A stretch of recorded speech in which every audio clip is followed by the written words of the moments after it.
everybody, this is the Engage Master Series playoff starting here at Unite Battle Hub. I am Soshan, with me is Magical. How are you doing? Ready for some Unite action? Oh, I am ready. I've been paying a lot of attention to Unite in the past, but this is actually going to be my first experience on stream doing some casting for Pokemon Unite, so I'm really excited to be here. And we have some exciting matches for my very first time. Oh yeah, I would say it's a privilege to be casting Nouns Esports in your very first match, and that's all because Engage Masters has been doing such a great job with this tournament so far. Now we're starting our playoffs, which means double elimination for our first match would be Nouns Esports versus EBAUU. It's a best of 3, so we saw the patch, we saw a couple of changes on Pokemon. Do you think anything is going to stand out today, Magical? I mean, I have my personal preferences, but I also have the ones that I expect for competitive. Like, if I go personal, I'm always wanting Cramorant. No matter what, don't care if he's buff, nerf, anything. Cramorant, pick it, makes me happy. But in reality, the ones I'm really looking at are like Slowbro. I think Slowbro got a huge buff with Scald getting increased on how much it takes down the attack damage that can be dealt. That's just really big, but also seeing some well-needed nerfs in other places like T-Tar, Tyranitar, probably not going to be seen as much. Still, I still think is viable. It's still viable, unlike Trevenant. I think Trevenant got nerfed, needed it, but not necessarily going to be that all-star anymore where it can do all the damage while tanking every bit of it. Yeah, just from a defender, it just became an all-rounder. Damage, tank, healing, everything. Would it would an be a god and it would not die. It could almost even be a speedster too, because like the damage that was it was very fast. Exactly, it was kind of wild to see Trevenant do that. Yeah, for sure. So I agree with you. So much needed those nerfs on Trevenant. 07's in chat for Trevenant because it's not going to be seen in competitive anytime soon. But I agree with you. There's just that little bit of a different approach that they had to Tyranitar that I still think is going to be viable, but it's definitely not going to be overpowered as we saw. The Slowbro on top of the Scout buff as well, you also have a little bit of that buff on the Slack off, so it guarantees that you're going to heal a little bit more before you turn into Slowbro, which is good. There is a little bit of a switcheroo in the Leafeon pack for the Solar Blade, but I still think that is going to be viable as a early game pressure focused speedster. And overall, we know, for example, the Nouns Esports loves, especially with Bruv, they love Mr. Mime. And Mr. Mime got a little bit of a buff, didn't it, Magical? It got a buff, but I also feel like Mr. Mime was never in a bad spot. They were still a very viable Pokemon. It's just one of these kind of like reminders that we're getting from Nintendo. Be like, hey, don't forget about Mr. Mime. Pretty good, right? Right? Now you're going to see these buffs and everyone's going to go, oh yeah, I forgot this Pokemon was this strong. Let's play this great support that can really build up the rest of the team. Also, the barrier and how much it can do for separating fights, but also making it so that your opponents can't escape or you can escape yourself. I think it's going to be really powerful. Oh yeah, I think I just spot here as well that Sludge Bomb buff is just so huge for the Venusaur players. So Venusaur is the Venusaur that goes for the Solar Beam. And Sludge Bomb used to be, because of how great Giga Drain was, Sludge Bomb was a little bit left aside. But now, it got a buff all around. It just slows more, reduces special defense more, deals more damage, ticks for more, and it's just all around enabling for that Venusaur in the beam combo just really shine. And I think that's going to be something that can come out today as well, because Venusaur, it's a staple, right? You got the first 3 starters, and it means something. Yeah, I mean, granted, Blastoise did get pretty nerfed in the last patch, so I don't know if we're going to see all 3 starters here so much, but Venusaur definitely has kind of been a staple. We did see it a lot last year, even saw it a lot in the first half of this year with how powerful they were as a Pokemon, but then got those nerfs and kind of took it out of the rotation for the meta just momentarily. But as you said, kind of getting back in there with the Sludge Bomb beam, Solar Beam kind of build that you can go for that now. I think it's really going to be something that both teams and pretty much every team here in Engage should kind of look at as a top tier to grab early in draft. Oh yeah, and to be fair, I'm just thinking about poor Charizard, just really left aside, right? No, I don't feel bad for Charizard, because Charizard is broken in every other capacity when it comes to Pokemon. So it is, to me, it makes it happy because I was a Venusaur player. I always would, I've been playing since Gen 1. I remember getting my Game Boy when I was like 4 or 5 years old. It was a hand-me-down Game Boy for my brother. I got a copy of Pokemon Blue, and I picked Bulbasaur right away. So I'm happy to see Venusaur finally get some love. Well, Bulbasaur is also my starter. So I think we're on the same page. We know where it's at. All right. And it's funny as well because a while back we saw that little bit of a buff to all three starters, as we mentioned, in regards to when they get that final evolution. But Charizard really didn't get that much of a shine, whereas Blastoise and Venusaur have been competitive ever since. At this moment, from what we mentioned on the patch, I think overall, this is what really catches my attention. There is a little bit of a Garchomp buff, but you rightly said in the backstage, is not the buff, the main buff to the main build, which is Dragon Rush and Dragon Claw. So it might not make that big of a difference. And, oh, I know one that's missing. Mimikyu. Nouns Esports plays Mimikyu so well, and it's now going to be doing a little bit more damage, a little more of that invincibility like frame when you slow them down, when you go for play rough and stuff like that. That can be really interesting if you're going to try to battle it out against the Leafeon, for example. Yeah, that's a good shot out there. So I think Mimikyu is going to be one of these picks that we'll see hotly contested. There's quite a few Pokemon, honestly, that I think will either see like priority when it comes to the draft or just get banned, not allow that through. Mimikyu is actually one of those, and I think you rightfully called it out against Nouns as something that probably is going to be a good ban a lot of teams should angle for because they do play it so well, and they have played it for so long, even before these buffs that we're seeing now.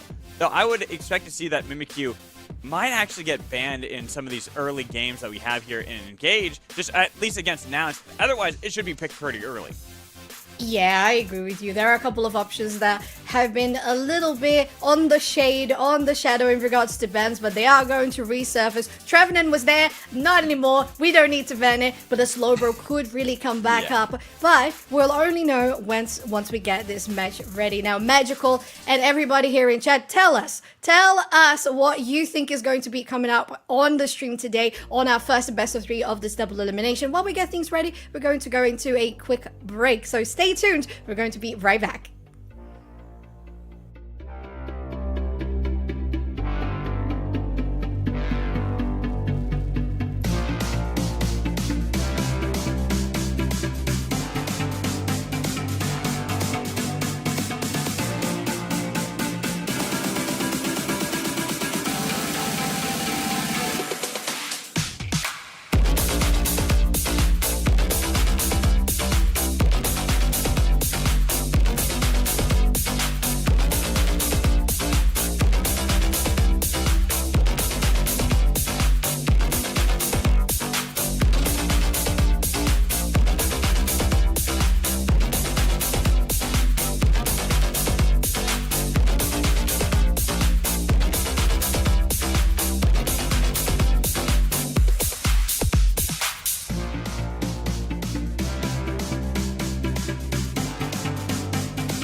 Welcome back, everybody, and I hear that we have draft even ready for y'all, so we're going to be jumping into Thea Sky Runes soon enough. I'm still Sochan, with me is still Magical, and here we are, Nouns Esports on the purple side, EBAUU on the orange, as we're looking forward to these bans. Nouns already on a Sylveon.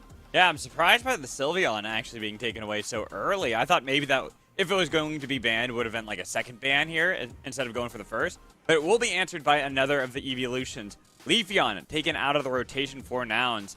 And then the last one, there's kind of a lot of good hovers that have been there for Nouns, but looking at what they want to aim. Oh! Oh, my heart! Oh, it burns! My first game, and they hurt. Oh, bro, call it bust for Magical. He's absolutely deceased right now. Cramorant is out of the rotation, and funnily enough, we were mentioning the Blaziken, we were mentioning the Leafeon, how they got some nerfs, and still they are priority for bans. And speaking of Phalanx, there it is going to be the first pick here, priority for Nouns Esports, while a Mr. Mime and potentially so a supporter and a defender coming through here for EBAUU. Oh, that Trevenant, interesting. So Trevenant, I will say, while the nerfs did definitely take away that, the joke we were talking about being the all-rounder slash speedster kind of style, still is a really good tank, a really good defender for the team.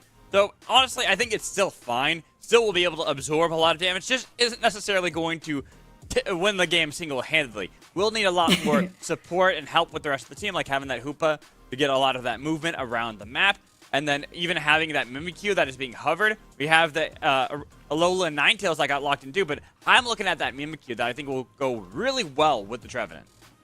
Not just that, yeah, like on that combo in particular works out really well, but the fact that you're taking away the Mimikyu from Soraya is also a really, really good call. And interesting here, so as you say, the Trevenant did get pretty nerfed, but we're still talking about the fact that survivability was not nerfed, it was only the damage. So it was basically saying, you are a defender, please remain a defender. That's where you belong in the game. But now here for the Nouns Esports squad, they have finished the 5 picks with that Espeon and Lucario alongside that Blissey and Slowbro. Very good all-rounded composition. Ooh, and then finishing it off, EBAUU going with a Tsarina, actually. I'm a little surprised by that. I thought for sure that we'd see maybe more leaning towards Speedster. We could still see it, like Dodrio. It's something that I'm surprised we aren't seeing a little bit more of. I know that a lot of people have been saying that's kind of taken the place a little bit from Leafeon, even though, like we said, Leafeon did get banned in this one. But still going for the double all-rounders on both sides. I'm really excited about this one and seeing how it's going to go, because we have Trevenant versus Slowbro, which normally you don't focus on the defenders too much, but I feel like having one that got buffed in Slowbro and one that got nerfed in Trevenant, now it will kind of dictate which one is truly the king of defenders. for sure. To be fair, at this point, I would lean more towards the slow bro just because of how great it has always been. A little bit of a nerf, a little bit of a buff. It has always been in the meta. So I would lean towards Nouns Esports for this one. I just feel like that composition is very straightforward and very back to front. So for the side of EBAUU, I also think they have a very nice composition. But the Serena threw me off a little bit. You mentioned like potentially having a speedster there. So I agree with you. Yeah, it definitely was one of those ones where it's the last pick. You're kind of looking at what can you do up against your competition, especially up against Nouns. Though I know a lot of people have been talking about Serena kind of being a little disgusting at the moment, something that can really solo out and utilize her Unite really well to find those KOs, especially in single targets. But here we go. We have loaded up on to the Sky Runes for game number 1 between Nouns Esports and EBAUU. Yeah, into today's Sky's Runes, we are magical. And this rotation here seems to be EBAUU going for that double help there in the central area, the Mimikyu alongside the Hooper, because the bounce suite is going to be okay here at the top side. There's not much of a big threat, although we usually see the Lucario going for the heavy, oh my god, the heavy weight. That was clutch. No, I can't believe that they got out of that one. Just literally by the skin of their teeth, Chansey bouncing out of there, but we will see. Unfortunately, not the same happened in our bottom path. It is going to be that first KO. Yeah, taken here by Nouns Esports, still pushing forward as well, Magical. Yeah, they're still looking for it, getting some pretty good dunks there, good points that they've capitalized on that one pick. And now that you have gotten back, Anthem just kind of scared away Phalanx and saying, not today, you got to get out of here, go somewhere else. Yeah, especially when you're just around the 8:50-minute mark. You actually get a good rotation here for the top side, and alongside Sareyu too. Now Esports guarantee most of that EXP. There was a good eject button utilized there to get out of that one. Got Leo barely surviving on it. And Mimikyu a little bit aggressive. Now Godblue has to try to defend this one, but with the Hooper and that Astonish. Still Astonish, not a trick, not a second ability to be taken, but still looking really aggressive. Ooh, yeah, I mean, super aggressive, just going for the invade, taking away some of those camps, just getting as much as humanly possible here for Nouns, and you can see how many points they've been kind of stacking up on top of the invade that EBAUU went for, saying, all right, you're going to go there? We'll get all these points in our top path. Oh no, Chansey, Adesu. Again. Adesu, that's not your side of the map, buddy. But Tetsu's still actually kicking. Finally is taken down and knocked out. But look how far they had to chase down just to get Chansey. But to be fair, when you have your rest of your composition in the mid and just taking your central area on the 8-minute mark, does it even matter? And when you're looking at Adesu, there's still a Chansey. So not even level 4 to come into Blissey, and it's really damaging the composition thus far. Now finally getting that level 5, right? Because of the EXP. Wow, Gatlu getting out of there again, and then trying to go for the dive. Lynx almost had it, but the knockback, and they got the KO on a Mimikyu. The next one looking to follow up as Chansey, now Blissey, getting their own KO. Very impressive here for Nouns Esports. Magical. Okay, Sareyo still interested. Could get another, and they do! Wow! That's huge. A lot of confidence for them, especially when they were really behind in regards to their push on Chansey still being level 3. But look at them already on 50% HP on their Regis. Yeah, should be able to get that one, even though Covenant dashing forward. Oh, damn! With the one hammer. Gets that one. Will probably get knocked out. There's not much of an escape, though. You are fairly tanky. Getting pushed back there. Does escape danger with that steal. And now the dive under the point. Will get the KO for power. Oh, and Phalanx taking them out of the hyperspace zone as well. Really, really clutch to guarantee that KO. But it was a trade, bottom Reggie for top Reggie. No, actually, it wasn't a trade. Even though Nouns Esports started it, EBAUU finished it and stole it. Topside still looking like EBAUU all over it.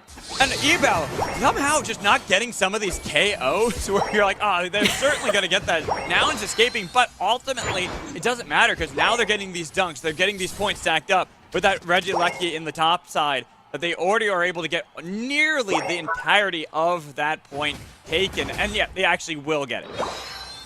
And we're also looking at a composition that can do really, really well in this mid-game 5-minute mark. So if they can get something here, Phalanx Gedlu, that is a little bit advanced.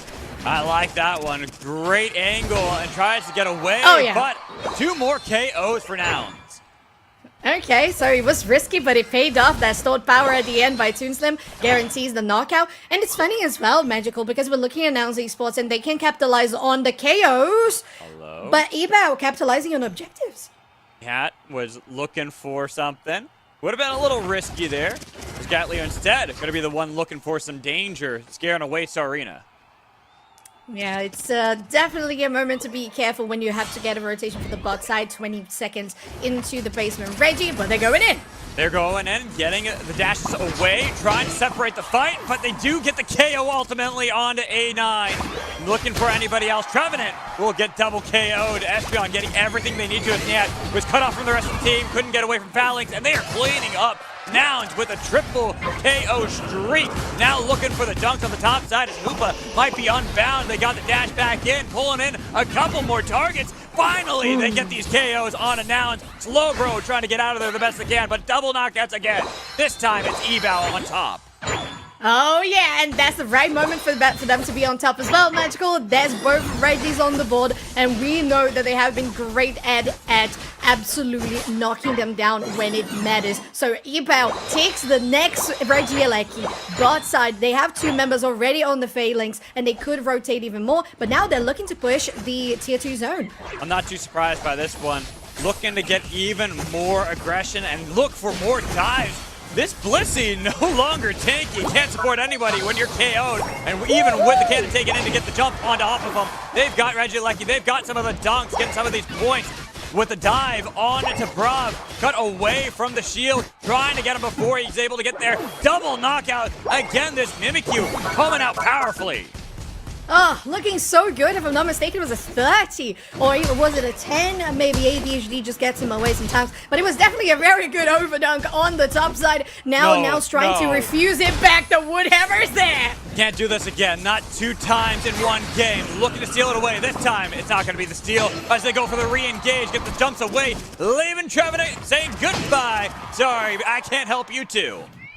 Ah, the egg bomb though. EBAUU almost escaped by the skin of their teeth, Magical, and the egg bomb just knocked them out and away from the zone. They couldn't get that hyperspace hold back, and that is huge for Nouns Esports. But EBAUU have grown so strong in this late game, 282 versus 161. We know that in the team fights, Nouns Esports have been taking a little bit of an edge. But how does that go in a Rayquaza fight? Exactly, and I think when we look at how these compositions really have been building for themselves and how they're going to work, we look at Nouns, and like you said, so we're expecting their team fight prowess to kind of carry them through.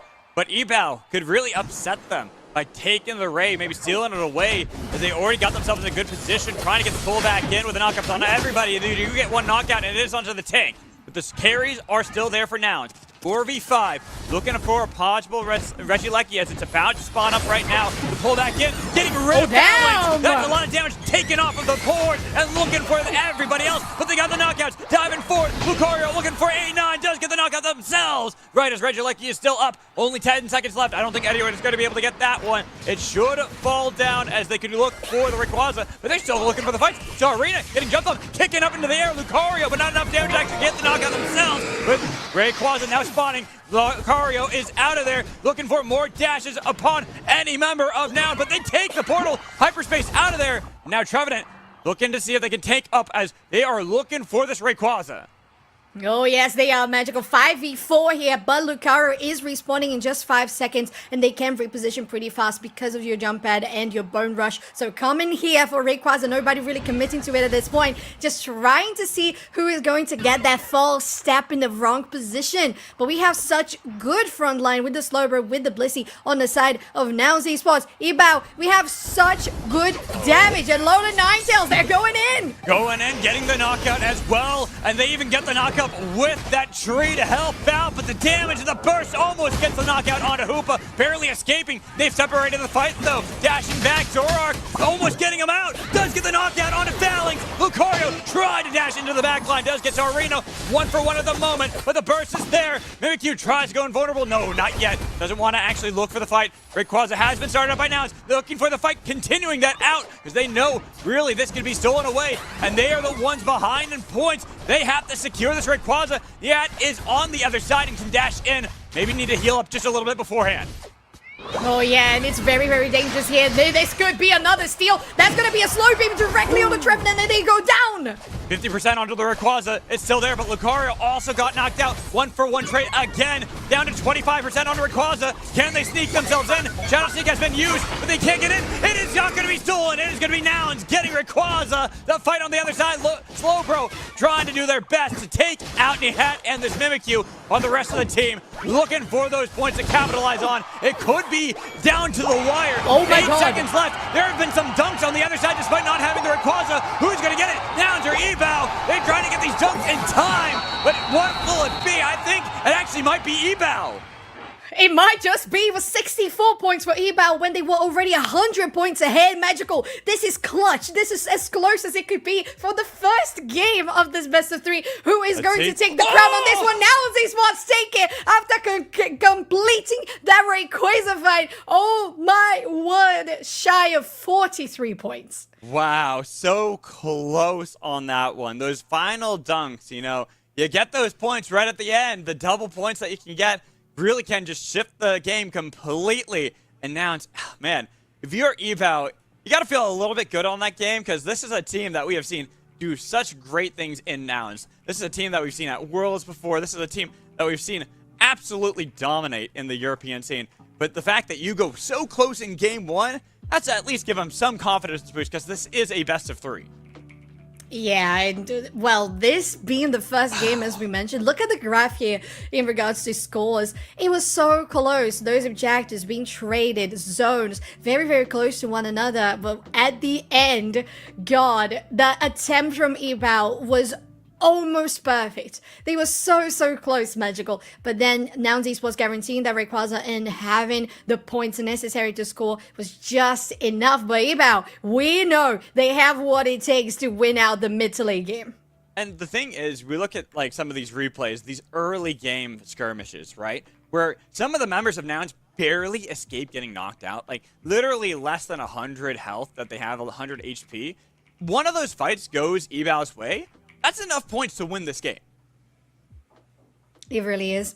And gosh, EBAUU with Trevenant pick after the nerf, still doing enough damage to know my Woodhammer will steal your objective, and we know just as much as necessary to go in. Unfortunately, it felt like Nouns Esports had a bit of an edge in regards to the team fight itself. Sareyu on Lucario was definitely one of the biggest, like, heavy engages, especially when you have Espeon right to do the Psychic Solaire and just have them locked down in place. It's so much damage with stored power too.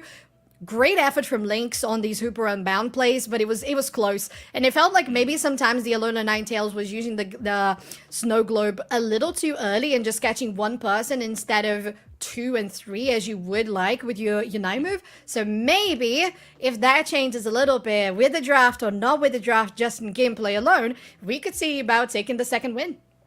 Do we see a salty run back here? That's going to be my big question. Do we see both teams just go, all right, run it back? EBAUU, they might be confident in how that game worked and say, yeah, we want the exact same. If we could just get one of those knockouts I was talking about in the early game, this game can be completely different as we do get the evolutions getting benched right out of the gates from both sides. Yeah, they're powerful, but we know that the Espeon that was still in the game for the last one is also powerful, and it was picked. Ooh. Now, heavy respect here by Nouns Esports in regards to that Mimikyu that was played by Nihat, and, well, a Blaziken that we saw as well with the Leafeon for EBAUU is going to be the same case. Now, Nouns Esports doesn't go, well, looking here for potentially a defender or a supporter. Blissey, Hooper, or Slowbro could be good first priority picks in regards to those roles, but it's going to be a Phalanx once again. Yes! Oh yes, my the God! Cramorant! Let's go! The bird's here! The bird is the word, and we get it in this game. I'm excited about this one. Mimikyu taking that ban spot that Cramorant had filled prior. So we do get the bird spitting the fish here for EBAUU, and this is a best of 3. They could take this game, and if they do, I'm just going to say it would be a 100% win for Cramorant and me casting, which would be even better. Oh, yeah.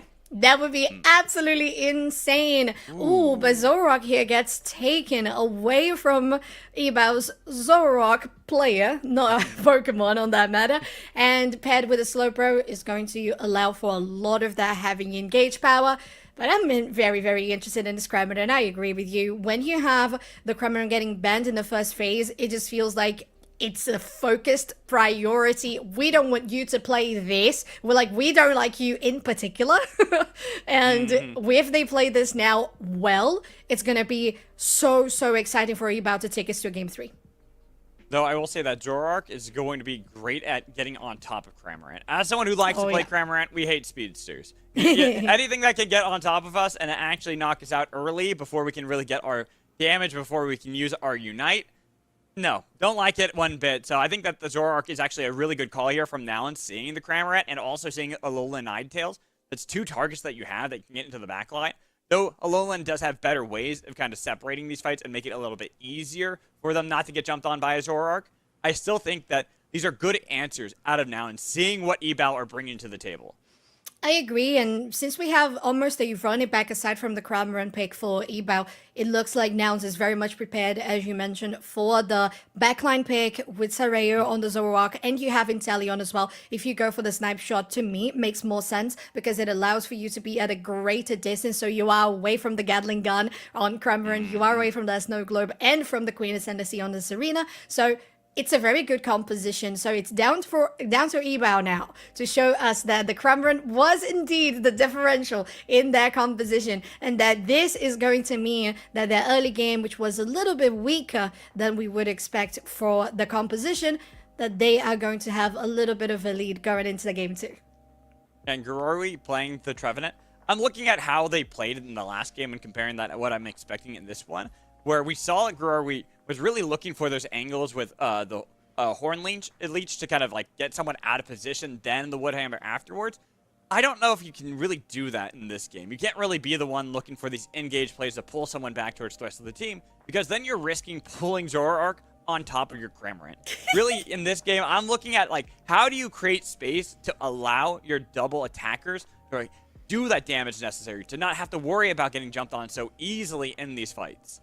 Yeah, well, I think it's going to heavily rely on that Hooper, who did really, really well in the previous game. But we also know that the Blissey on those egg bombs were definitely throwing them off their feet. As we get into Game 2, Magical, what are your expectations?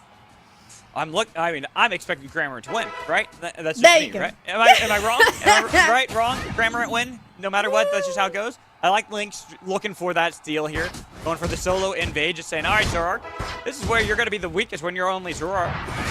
Making it as difficult as possible. But now the call down from now and saying, all right, Lynx, you're by yourself here. Even if you have kind of a way to get out of there, give yourself a little bit of those fruits to help out a little bit.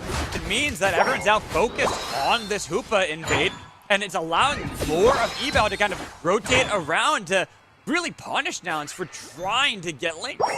Yeah, and to be fair, they have the upper hand on this one. Forces out an eject button, but they are very much safe. But it's interesting because EBAUU makes a good call considering that Hoopa and Cramorant don't have to evolve anyway, so you are on your power spike from the first level, and it makes sense. Oh, looking for the dash back.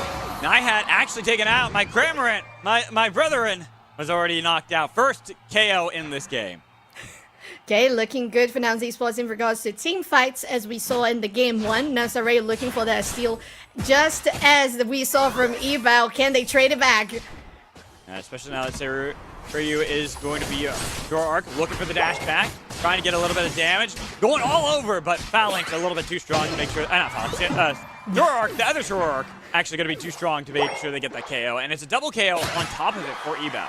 Huh, interesting. So Toon Slim actually takes one here on the Alolan Ninetales. But once again, there's a lot of pressure coming out from Lynx in particular on doing everything right. Supporting, healing, and also being aggressive, which is something really, really good for this composition. They might as well steal this one. No, they're not there in time. And Nouns Esports guarantee most of the EXP.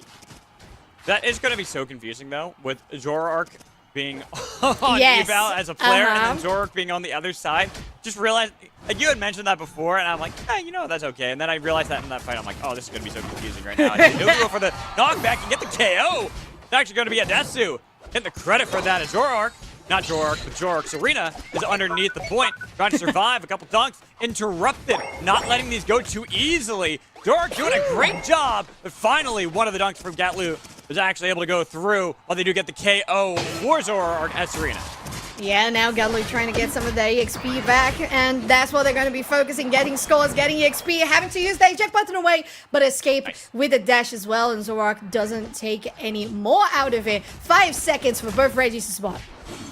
Gatlu somehow escapes all these fights by the skin of their teeth. I don't know how they're managing it every single time. But the fact that you now see, actually, the portal opened up onto the spot of path is not going to be stolen away this time. Was looking for another steal right out of the gates, but there's going to be the knockout onto one, onto Hoopa. While the rest of them looking for these dunks. Woodhammer getting the stun onto Zoroark. Zerio is still alive, though, trying to get it back. Does not get knocked out. Instead, they're escaping themselves by the skin of their teeth. It seems like Nouns just know how to play right to the edge of the limit, as Nihat taking a little bit of that poke and has to get back towards the point and defended by Alola Ninetales. Yeah, what we usually know as limit testing, that is kind of what we're looking at here with this Zoroark play, because oh my word, Zareo is just escaping every single time, and they have no right in doing so now, trying to go for Zoroark themselves as the Serena. And the rest of Nouns Esports is also coming through. Oh my word! I told you, as a Cramorant, you hate Zoroarks, because the moment they see you, you will get knocked out. And Nouns Esports looking to get this Regieleki, and they do. That's going to be actually confirmed by Toon Slim on the slingshot. Coming in here, trying to even get some more. We know the snipe shots, they do damage. Ooh, and speaking of which, a nice KO on a Hoopa. Regieleki was able to crash in, so they get those points secured and take down the objective. Big difference here coming out. Okay, are they going to take... Wow, that was just as easy as anything. What? Don't keep piling in on this one. Just let them have it at this point. Give them the point. You're not defending this. There's 4 strong, and they already take out that point top path. That's insane, Magical. 237 versus 65. And you said it exactly. When you see the Cramorant, and in this case, Nouns Esports allow the Cramorant to be coming through because they bend it in the game 1. When they allow it to be on the table, they know how to counter it. They wouldn't be doing so if otherwise. So I really like what Nouns Esports is bringing to this game, because they were winning the brawls in the previous game, but this time around, they are actually capitalizing in points. Grov looks a little bit in danger while Regice has been taken. They do get the dashes back, and again, these KOs! Absolutely eviscerating eval. Toon Slim as well on those knife shots. When as soon as you get that slow beam and you guarantee that knockdown in place, well, they're going to be really, really in trouble. A lot of overdunks coming out here, and a 36 overdunk. 420 on the clock, 353 points is not nothing. That's just massive. And look at the difference in levels too, right? So Rayu is already level 13 on Zoroark. This is absurd. As a Cramorant player, but also someone who likes to play attackers, you look at Alola Ninetales, something that is used to like separating the fights, kind of making sure that Soryu can't get into the backline. You can't do anything. Even with that Horn Leech on Zoroark, you're forced to use the Queen's Ascendancy to try to get the knockout, but still alive. Does kicking, goes back into the back line and looks for the knockout. Get onto the tree. No snipes are there. Nouns are the ones owning the Sky Runes and getting rid of everybody from the battle. The knockups of the Alola Ninetales separated the best they can as Phalanx goes for their own dive on a Lynx, who barely is able to escape danger again, but with such a low health bars, that means they have to leave out one. Alola Ninetales, the sacrificial lamb, so the rest can escape while they get more knockups. You can't show up to this one, EBAUU. You're already too far behind. Nouns, they're the ones in control. This is their kingdom. Oh, it really, really is. The damage, the levels, everything is on their favor. Magical. I swear to God, how does Soraya escape every single time?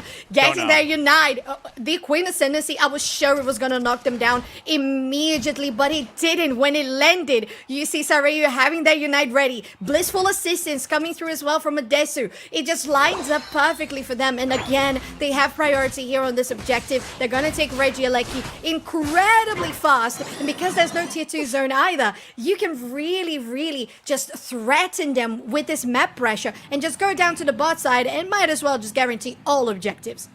Exactly, because we're only 30 seconds out until Ray's going to be on the map that they can easily take. Reggie Rock is there too. These objectives are completely controlled by Nouns, and this is the Nouns that we were expecting. This is the Nouns that we're saying this is why they've ended Worlds. This is why they've been such a strong team, and everyone kind of looks at them as being the favorites currently in our day and age. Yeah, EU knows Nouns Esports and loves Nouns Esports. Now, EBAUU have been playing incredibly well, but it's 10 seconds for this Rayquaza to spawn. Now, looking for the best positioning here for Bruv to be taking the front line and those snipe shots to be landing their front line. Yeah, you ain't so tanky here, Tree. Sorry, Grori. You're getting burst down, forced out of that one, getting the knockup even on the hyperspace. But with Ray spawned up, EBAUU trying to threaten. That's their really hope here, is that Ray is started up by Nouns, who don't even need to take it. They just need to make sure that it's not being started, not being taken by EBAUU, because that is how far ahead they are here in the final stretch. And of course, they just know they have a huge lead. They don't know how much they are ahead. They can make some assumptions, but now here it goes. Wait, that could be their time. They saw that draw workers from there. Gatlio taking a lot. Has to go for the eject button over. Is still alive, though. No KOs, and they're looking to help out with Rayquaza. Helping with the Gatling gun, taking some members down, but they got another eject button out of there. And Teleon escapes. Now with Seirio in the battle. They're getting their own knockouts back onto Ray. Looking for Lynx and looking for Alolan. They both take the portal out of that one, but they're going to be back in. It's Lola Ninetales, the first target. Sniped down there. And Teleon finding everything they need to. Rayquaza not needed because they got nearly everybody KO'd.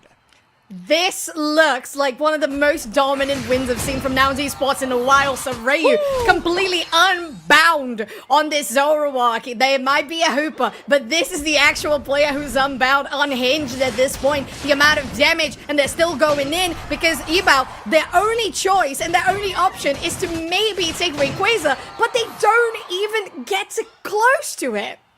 Now, a level 1 Zoroark cannot beat a level 15 one, that is for sure, and they are looking for more. I'm wondering who has more KOs at this point. Is it Inteleon or Zoroark who have all of the KOs? Because both of them have been doing a fantastic job in this game, and with only 10 seconds left, a couple more dunks right at the end, really to capitalize on that lead and to show the domination they have here in Europe. Yeah, Nouns Esports takes this one home with an incredibly oppressive start to the game, mid-game, but especially Seirio on the Zoroark was making that Kremlin's life a living hell, and there was no option for them. You mentioned the disruption that comes from Alola Ninetales, and they could get it sometimes, but because they were behind in levels, they didn't have enough damage to really take Seirio down when it mattered, and there we are, 10 and 8 for those KOs and assists, plus 277 points scored. And look, Touchslam, though, no slash of their own. 10 KOs there on the Inteleon. Had a lot of good snipes in that game. And really, this was just well-deserved from Nouns. Really showing why they are one of the favorites in Europe, why this team has consistently been in so many finals when it comes to European Pokemon Unite, as well, making it into Worlds and being runner-ups in that as well. Yeah, and we have a very, very exciting and enticing next match as well that's going to be coming through after our replays. That's going to be Yala Bingo versus Nihao, if I'm not mistaken. We are still on the upper bracket for this one. Yes. Correct. So I'm very much excited to see what's going to come out of that, because we know Yala Bingo is as much of a strength as Nouns Esports are. And if they can perform just as great as Nouns Esports did on this game in particular, this tournament promises the best quality of Pokemon Unite. That right there, we just saw that last fight where they were able to get onto the second point. That was where the game ended. That's where I was like, there's nothing you can do to stop Nouns as EBAUU. They got Zoroark so far ahead. Soryu was absolutely dominating. Or already, we can see even just the level discrepancy at this point. By that team fight, that was already a 2-level lead, and compared to the Cramorant, and then having a 3-level lead, that is something that you just cannot contend with as Cramorant. Yeah, it was definitely a point of, well, how do we turn it back for EBAUU? Because they felt really comfortable in game 1, but then for this game 2, when they were trying to bet their cards on the Cramorant, and it basically got completely obliterated from the very early moments. And I mean, they tried. They had a good invade composition. They had nice attempts with the hoop up, but then the Zoroark, you said it, solo queue. The Zoroark is just the counter. Any speedster that goes into the backline and shreds you to pieces, it doesn't make Cramorant stand a chance. Anything that can just dash that many times and make it so that Cramorant, I think that doesn't even want to move, just like, I want to throw fish at you. That's all I want to do. You can't even do that. You can't get anything as the Cramorant. And as a Cramorant player, you know, my heart goes out to them. I understand, because I've had my own solo queue games like that, where I see Zoroark, I see a Dodrio, I see any speedster, and I go, oh, I'm not going to have fun, am I? Oh, no. Yeah, unfortunately for EBAUU, I don't think that was a fun game. But first one definitely showed that they were very, very much high up on the quality. But we are getting ready for our second series of the day. Is going to be that Yellow Bingo versus Nihao. So you're not going to want to miss it. We're going to be right back after a quick break.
Welcome back, everybody, to the Engage Master Series on Unite Battle Hub. We're covering the playoffs. Second match here is going to be Nihao versus Yala Bingo. I'm still Sofshan. He is still magical. And we saw Nouns Esports on this first series just completely throw that Cramorant off their feet.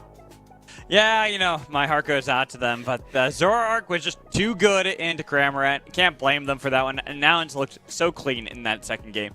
Game 1 got me hopes, where I'm like, maybe Game 2 will be really close. Maybe we get an upset here from EBAUU. But Nouns are like, no. We are dominant here in Europe. This is our home soil. We are the team that is going to be the favorites again. And now we got a really exciting matchup because we've got Yellow Bingo and Nihao. These are two teams that, honestly, I would expect to face off later into the tournament because they are both really good in their own rights. Yeah, they really have a lot of experience on UCS, even EUYC, both of them as well. So it makes a big difference. But we talked about a couple of changes from draft in the pre-show, and they didn't quite come true on the draft. So we mentioned the Slowbro. Yeah, but then the Trevenant, we were like, no, Trevenant is completely out. And then Trevenant was played twice in a row. Do you think that's going to happen again? I don't know. We kind of saw why Trevenant has been falling out of the meta in that last game. There's only so much you can do because it's not... the displacement you get from a Horn Leech as well as the stuns you can get from Woodhammer are really nice, really good.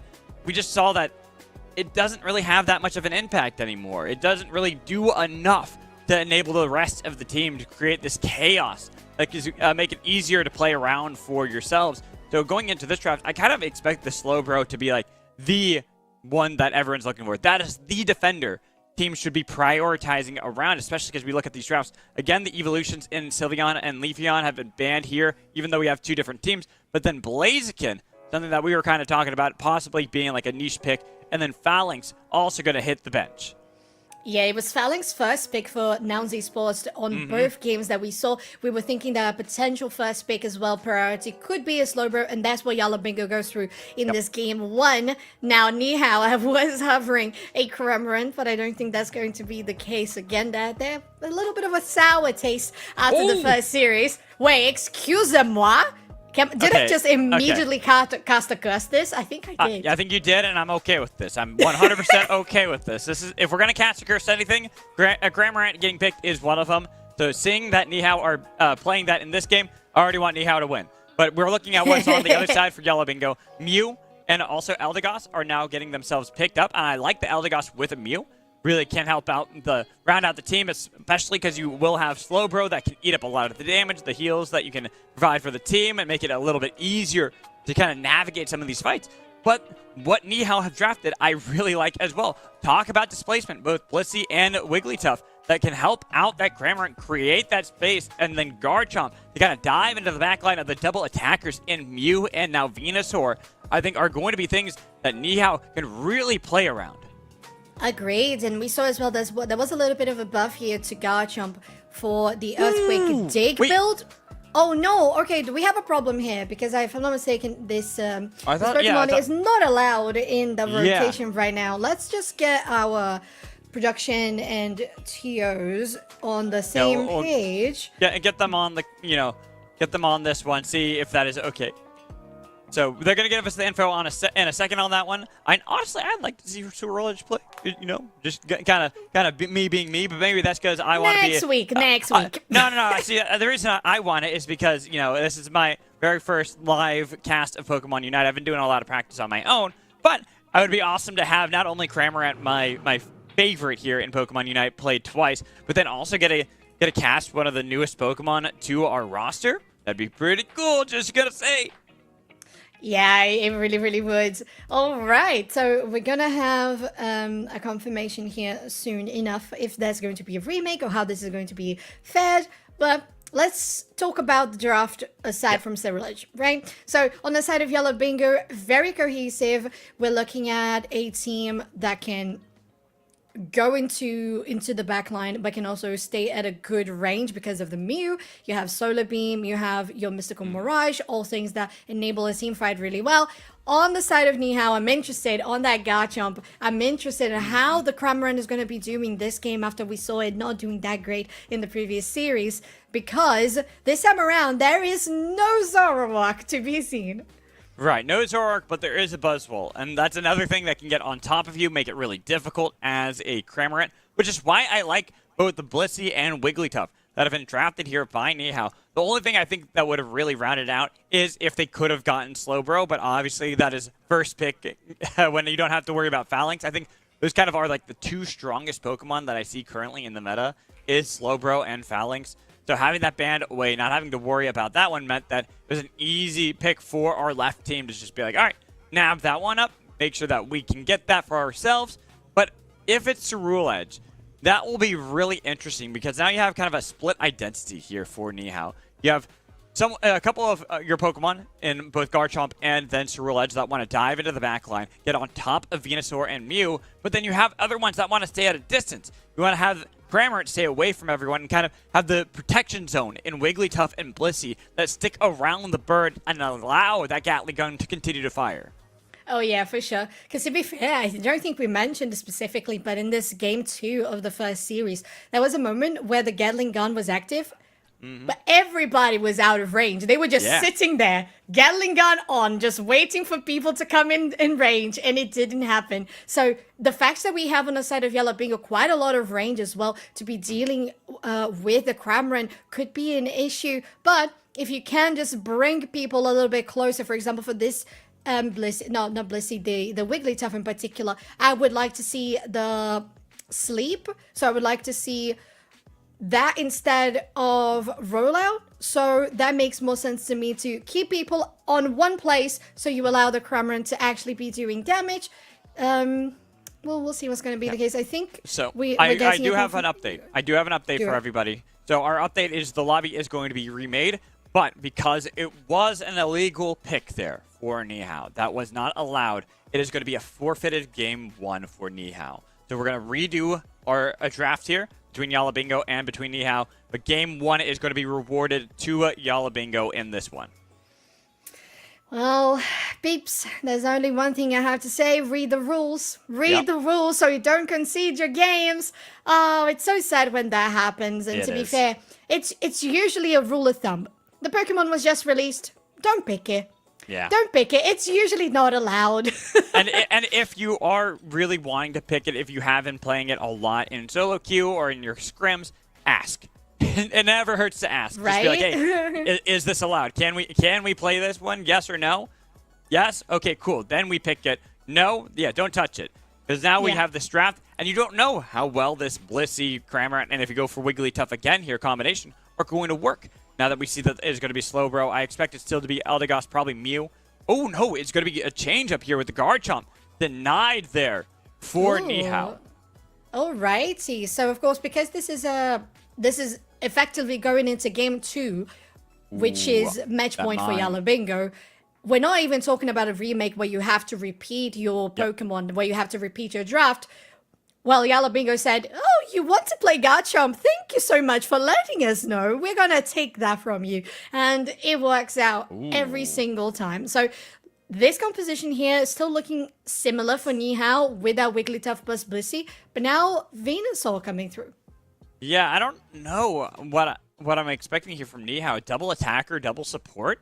Going up against something like Garchomp that it can dive into this backline. But then again, we look at what has kind of been picked here for Yellow Bingo, and that is the only thing that's really going to be diving into the backline is Garchomp. You have Mew, Inteleon, sure, Inteleon with snipe shots can do a lot of damage from range, but so can Cramorant, so can Venusaur, and they can absorb a lot more of that with both Blissey and Wigglytuff kind of standing in front of them.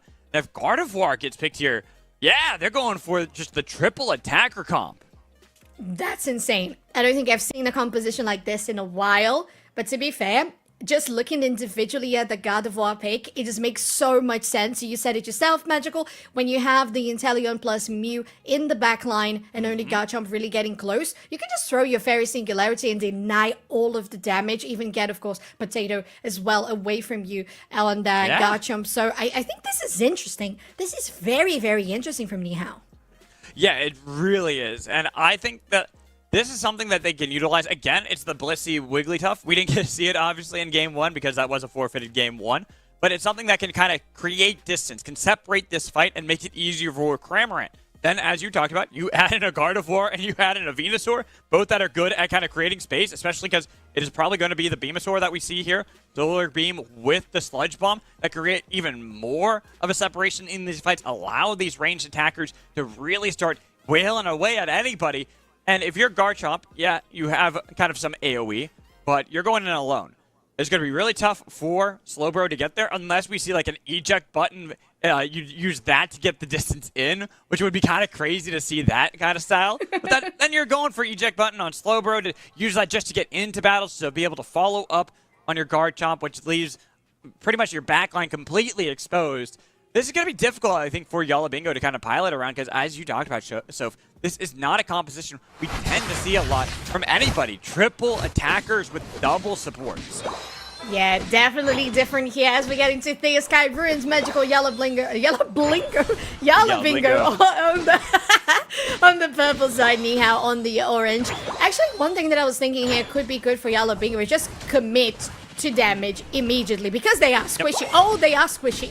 Yes, they are. And look at that damage. They're already getting the eject button away. Let's see. Barely will get back towards the point as they almost were able to get a lot. There's another eject button. This time it's away for Yellow Bingo.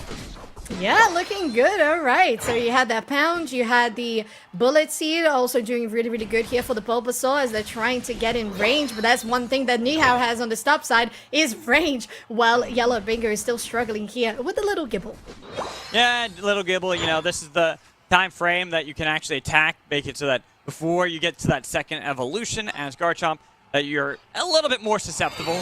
It's not quite like T-Tar range where it's like even when you're Pupitar, you're really useless until you become Tyranitar.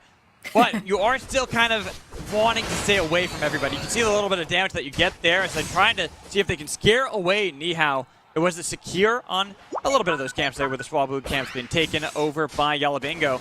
Both teams are really fighting for this top path. And Potato took a hit there. Yeah, those side shocks already proccing really, really hard. Oh, look at this lovely Unite Hollowware on Wigglytuff. I just love it. It's like a little opera gown. It's really nice. But I was going to say, it's true. You got the Sing. Is this the build here? I need to check. They're already level 4, so I want to see if this is a Sing build. Because I would say in this game in particular, it makes more sense. And Yellow Bingo, as much as they're getting punished in regards to those team fights on the top side, they're guaranteed most of the EXP.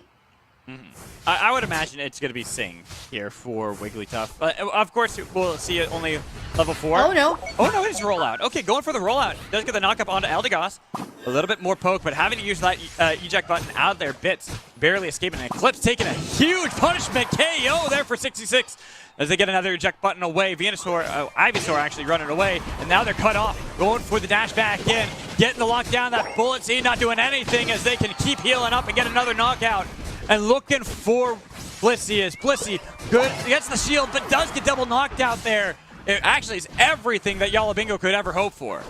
It really is, and even the 30 goal as well for Potato, looking really, really good. And as soon as they realized, okay, we have a little bit of an edge with Inteleon alongside us, and with that second evolution on the Garchomp, we can go win, we can try to get those team fights to our side, and it works. Now they're going in again. Again, but this time a little bit more dangerous because there were 4 members of Nihao in this top path. They didn't realize that, and they even are sending up the Cramorant. They're all ready for this Regieleki as Yellow Bingo trying to contest, but it's getting burst out way too quickly, and they're just a little bit behind the double knockup again, and they get the knockout onto Bite with Eldegoss surviving under the point, waiting for Regieleki to crash in, but not getting the crash in yet as they got the rollout from Wigglytuff, creating a little bit of space. Again, double knockup, knockout for Cramorant. There's the point. They can easily secure that and dunk it away.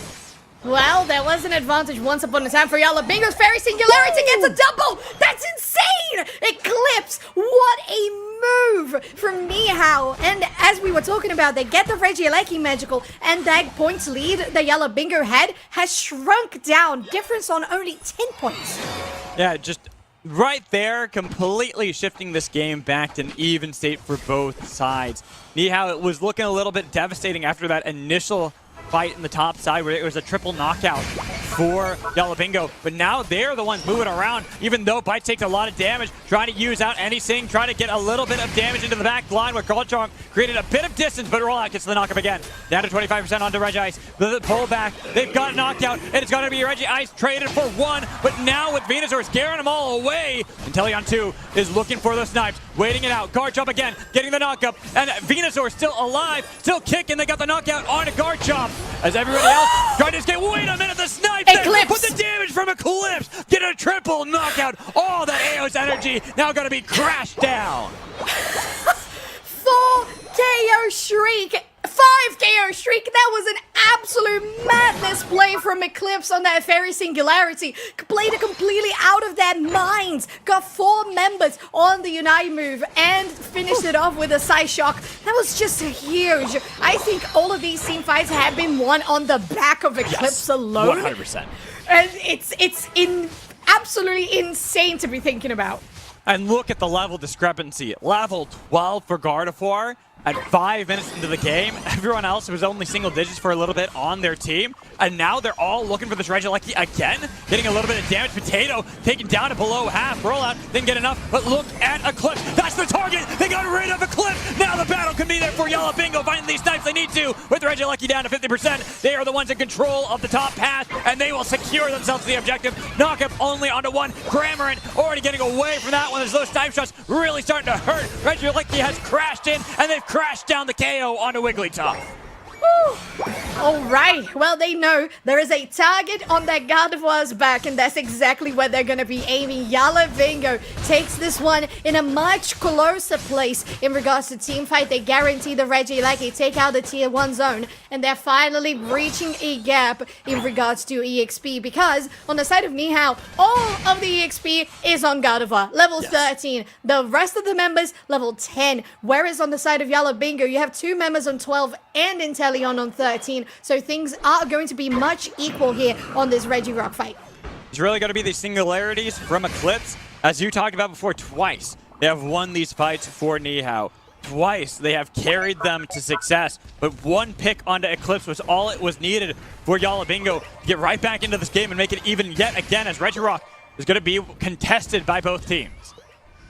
Yeah, looking to get some priority here on the Regirock. Now Psyshock just zoning them out, and even Regirock is zoning Yellow Bingo out, and they can't really make some of that damage come through. But Eclipse is just standing there waiting. Oh man! Eclipse again carrying for Nihao. That's just they are obfuscating Yellow Bingo on these fights. That's what Eclipse is doing. There is no sun, there is no moon, it's only Eclipse. And this is just absolutely madness because I don't know, man.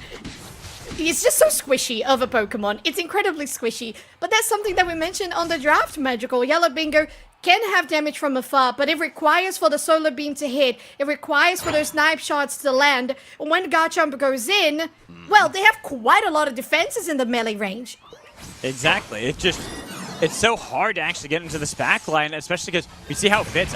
Going for the rollout, we expected Sing, but rollout's been doing a lot to kind of create that distance necessary. And every single time we've seen Garchomp dive into this back line, it's usually been solo. Only in that one fight was it perfect because they got on top of Eclipse. They got rid of the Gardevoir before Gardevoir could even use their Unite. Yeah, this is a tough spot. 5 seconds for the Rayquaza to spawn. Trying to get some of that presence here in the central area, Magical, as this is the moment for Yellow Bingo to try to get back into this game. They have two 14 levels on their side, both Garchomp and Inteleon. Some of the big members for their team. There's only 2 level 13s to kind of match for Nihao. Gives the advantage over towards Yellow Bingo for the moment, as they are looking for vision, getting a little bit of damage, but now the pull back in. Venusaur has found Inteleon, having to use the eject button to get away, trying to get the dazzle, but wasn't enough, and Slowbro has been left out, but looking to dive into the back line. Garchomp using the rush, everybody trying to get on top of Eclipse. So low, does find the pick, the knockout they needed to. Potato gets rid of the win condition for Nihao, but they gotta be careful. There's still a Venusaur on the map. Still Sky Ruins has seen Venusaur do many things. 50%, 25% onto Rayquaza. Can they steal it away? But it's going to be the knockout onto Eldegoss, getting that one on Cramorant. Vision so low, but Rayquaza secured by Yellow Bingo. If Potato was shut down on those earlier team fights, Potato came back up with the perfect flank to bring Yellow Bingo back on track. This is incredible. Yellow Bingo really had to win that Rayquaza fight and take the objective, but Nihao says, okay, you won that fight in such a destructive way, we are conceding this to you. Unfortunately for Nihao, as they had already forfeited the first game, Yellow Bingo wins on a sweep. They went on a sweep, and Potato honestly was a legend in that game. Just getting on top of Eclipse, who had carried 2 fights so decisively themselves. And this kind of was the problem for Nihao, is once Potato gets on top of your backline, what can you really do to stop that? You have great zone control beforehand, but once he's there, once Eclipse is taken out of the equation, where can you follow up next? Because everything was on the Fairy Singularity, as you were talking about, Soph, that really separated some of these fights early, that made it nigh impossible for them to play later, because King Sylveon was so far behind on Cramorant. We also saw EBAUU is really far behind on Venusaur early, too. Sure, got level 13 eventually, but it took a while, and then you have a level 50, well, it was level 14 in that last fight, but level 15 Garchomp to deal with? And not possible. Yeah, and I think those little bit of changes that we saw in this patch for Garchomp made a difference. So for this specific build for the Dragon Rush and Dragon Claw, it's just the cooldown reduction. But the cooldown reduction definitely helped on that last team fight, especially when you were already such high level. But Nihao, how great they fought. To be fair, it makes me feel so sad that they ended up forfeiting the first game because of that wrong Ceruledge pick, because they played well. And I wanted to see Eclipse playing again because this God of War, look at that. Look at this. Look at this. Just delete Inteleon. There's another one coming through just in a little bit, if I'm not mistaken. It's on this red ice. It's this one exactly. So watch the Fairy Singularity into the backline. Look at where Eclipse is kind of positioned as well. They're all running away from Venusaur, thinking that's the real carry, but you're already level 10 here on Gardevoir, and then all you have to do is wait for them all to kind of group, which they've been doing for some time, and pop down the Singularity.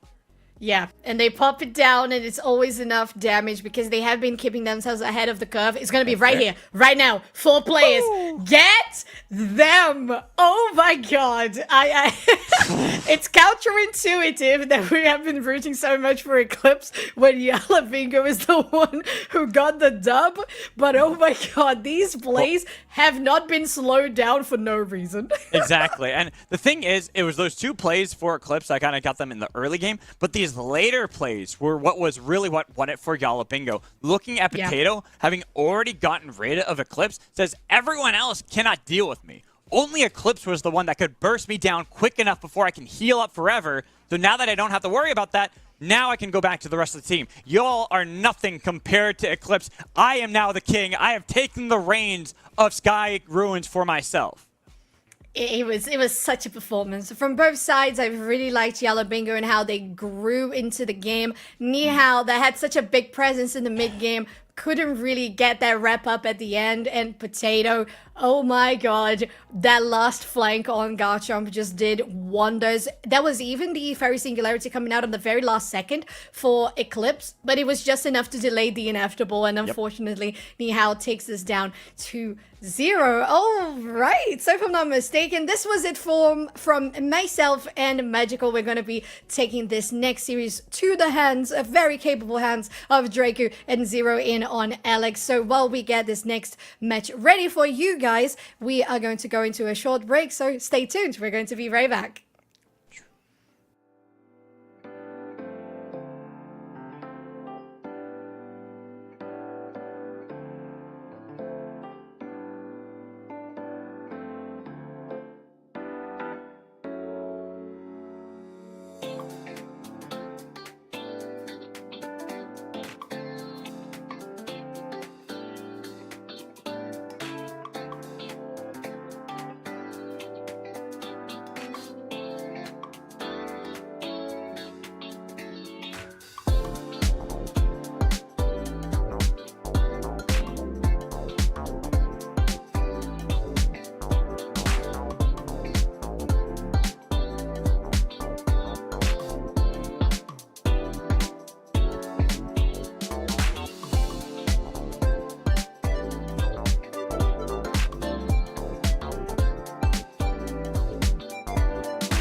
Good morning, good afternoon, or good evening, depending on where you are. Welcome to the Engage tour here with Zero and I here at the Unite Battle Hub channel. I hope you guys are having a wonderful start to your day. Let's go ahead and start with Zero. Zero, how you doing, dude? I mean, it's like weeks.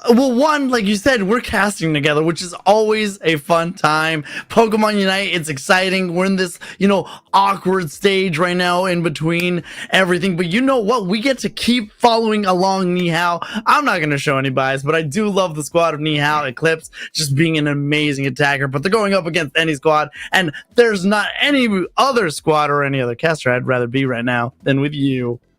Oh, come on, Zero. Well, we're going to be getting right into the action here. If you're just joining us, we are picking up the cast from Magical and Soph, who did a wonderful job over on the winner's side. We're going to be going down to the loser's side of this bracket right now if you want to see all the teams again and where we are in the bracket. Head on over to Start GG. Of course, use that command ! bracket. But we're going to be taking a look at any squad and Nihao. If you're not super familiar with these teams, these are both teams from quote-unquote North America. Any squad is a team from Latam North, but they do participate in some of the tournaments for Pokemon Unite in the NA. And then Nihao, a team that was very much an underdog going into NAIC, making it all the way through to NAIC, but unfortunately not getting past through some of the big hitters in North America. I mean, being at NAIC, being able to watch this squad actually play in action was absolutely amazing. Bans being picked out on the side with the recent patch. Slowbro, it's one of those Pokemon that right now has once again risen into that top defender slot along with Trevenant. Blaziken being the first pick on the side of any squad. Very good secure tool, good amount of damage, and again, it also got buffs. Yeah, these players are definitely going to be dealing with some characters that have gotten some pretty significant buffs, of course. We all know Teamy loves to give a couple of love to the Battle Pass Pokemon, so that Blaziken is definitely going to be a very high priority pick for a lot of these teams. Absolutely. You want to have these tools to your roster. Phalanx, again, this is the thing about Phalanx that makes it so interesting when it comes to draft and just using the Pokemon in general. When you're in draft, it tends to be a really good last pick, especially because no emblems are involved, and it can be a very hard heavy hitter. Leafeon's still fantastic, but you have these Pokemon. Oblivion gonna go ahead and pick up any on the side of any squad, picking up the Mew bottom lane attacker. Meanwhile, Eclipse, who we saw in the prior game against when they were up against Jalabingo, go onto the Gardevoir, now selecting the Garchomp to get real in with the damage. Yeah, Garchomp is a very interesting pick. I definitely believe it is one of the biggest winners of the most recent patch. Cooldown reduction on all of the dragon moves, increase in damage on all of its earth moves, that's Dig and Earthquake. So it's definitely an all-rounder pick that hasn't seen a whole lot of competitive light. If there's one team that in particular that loves Garchomp, it is Orange Juicers, but we might be seeing a lot more Garchomp in the metagame because of the love that they've gotten from Teamy in the most recent patch. Absolutely. Their viability has gone through the roof. I mean, take a look at as a whole, the way the bracket has kind of gone down. I mean, you're seeing Cramorant now just seen in every single way. You're seeing this Pokemon finally find its way into the meta. Its cooldowns, being able to dive so quickly, being able to go back, use those boosted autos, go ahead with the Air Slash. It's just an all-around Pokemon. And honestly, a year ago, you would not see, only because they weren't in the game, but a lot of these Pokemon either had a lot of bugs. I mean, poor Cramorant, how long were they in there, right? But seeing these Pokemon find their way into the meta in some form of capacity to be viable is outstanding to me. Yeah, I mean, taking a look at these two teams, I would say it's going to be a pretty conservative start for both teams. I feel like that's fairly rare for Pokemon Unite these days. And one thing to pay attention to, I don't believe there is a single Eevee on either of these teams, which is going to be very interesting because, well, those Eevees really apply a lot of really strong early game pressure. And, well, looking at these teams, well, you have one level 9 evolution and a lot of level 5 evolution.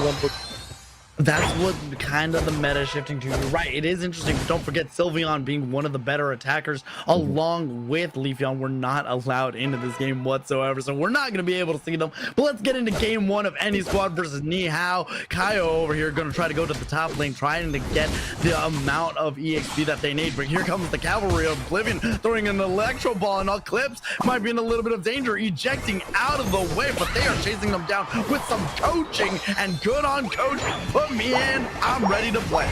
Man, commentator's curse, it has to be Zero, right? I was saying there wasn't going to be a lot of early game pressure. Well, totally forgot about the no evolution Mew getting access to their primary abilities right out the gate. They're going to come up to get that KO on the Gible before retreating back over to the left side. Did not even get their blue buff, and they're still forced to be reckoned with here in the first minute of the game.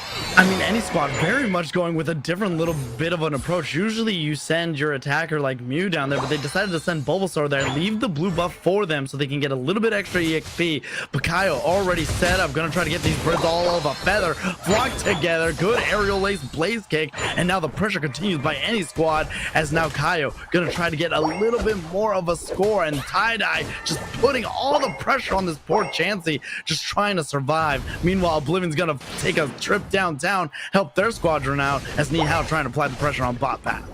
By the way, this was a full rotation down to the bottom path for Nihao. Normally you'll do this with a Hoopa, but of course you don't see a Hoopa on either of these teams. I think the Gible, who has now just evolved into a goodbye at level 5, rotated down manually through the central area, or going all the way back home. Any squad trying to get some scores here on this T1 goal zone. Still brought down to 60, looking still pretty healthy, and both teams now going to disengage. Right now, any squad is looking absolutely healthy. Tie-Dye able to go and take the blue buff, the little buff that could. Eclipse trying to stay alive. Good cooldowns, good recovery, but an Electro Ball lands on Eclipse, and unfortunately lands a little bit also on the Cramorant King. Sylveon pressure being applied. Moreover, any squad has their Blaziken up. It is ready to roll, and we're not even at the 7.5 minute mark. And right now, any squad is really in the driver's seat. Yeah, Blaziken, though, is being left all to their lonesome in the top path, and all of a sudden found themselves as the level leader of the game, getting now access to that stance change at level 8, still eating up all of that farm. Gonna get some more of that farm as these 720 birds spawn onto the field. Solar Beam is gonna be the choice for any sus or any squad as they are hanging out here in the bottom path. Both really solid securing options for both teams. You have Overheat and Solar Beam from any squad, and Flamethrower as the choice for Nihao in this bottom path. But I think in terms of secure, definitely going to give that in favor to any squad. King Sylveon flew too close or dove too close to the sun there. They were met, and Wigglytuff rollout finding its way into this meta as they have just been kind of bouncing around in the middle. It is Bits was using it before, and it's so clever to see it the way it's able to distract Bits trying to go all in. Trevenant not going to allow them in. You shall not pass. Regice looking unhealthy though. Mystical Mirage and it's the Chandelure able to get the secure for the side of Nihao, and now Shandy Dandy Awo gonna have to retreat a little bit as any squad is going to try to pull out the reverse Uno card. Draw 4. Who would have thought halfway through 2024 our backline pressure was going to be rollout Wigglytuff Zero? Oh, what? You didn't think that was going to be the meta here? Rollout Wigglytuff? Oh, I'll easily get to the backline. So simple. Oh man, it looks like Regieleki going into that tier 2 gold zone, still waiting on the evolution to level 9 for the Garchomp. Again, one of the furthest evolution lines in the game, as they do get to level 9 there off screen. But one of the things that the developers really wanted to prioritize with buffing Garchomp is because it's such a large evolution requirement for this character, they wanted to make sure that that level 9 evolution was as impactful as others. For the reasoning behind those buffs for this character. Absolutely. You know, we've always seen Garchomp, because it has late game, you want to have a good payoff. Oblivion trapped a little bit, using the light screen to get away.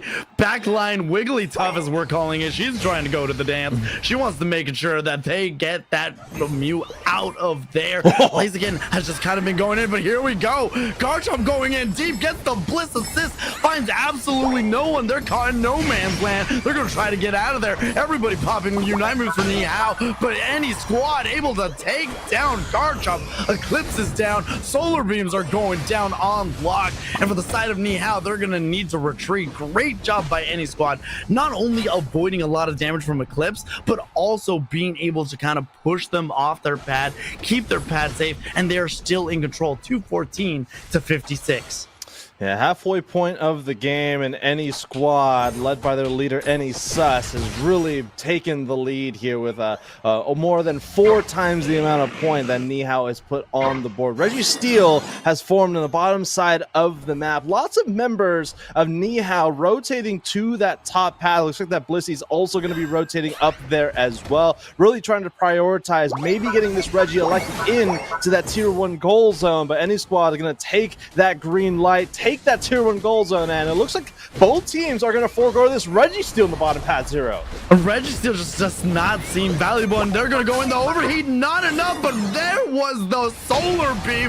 Vinu, where were you? Any Sus was just half across the map. Help their buddy out. Say, hey, I saw you didn't finish the job there. I'll just shoot out my beam, and hopefully that's enough. Coping Gatling coming out of the Cramorant to stop this Reggie Alecki from finding its way downtown. Meanwhile, you have Rinkaku on the Trevenant just trying to find a little bit of vision. Verdant Anger coming out of any Sus, able to get the Blissey. That's going to be huge. This Reggie Alecki is living on 2 HP in a dream. Finally gets knocked out, but the pressure is still on as the Mystical Mirage coming out from Oblivion. They're trying to put a little bit of pressure, but Eclipse not about to let that happen. Yeah, really good composure by Nihao to stay in the pocket of their 2-2 goals. With a lot of them really low HP, Bits is going to use that eject button, see if they can try to get to any. Says going to dance around just a little bit, maybe to taunt the Wigglytuff as they retreat back over to the right side. About a 200-point game between these two teams. All of a sudden, any squad has found themselves in a really dominating position in this game. 1 minute left before the final stretch, and a very valuable Registeel going to one of these teams. That boost is going to be instrumental for this win 0.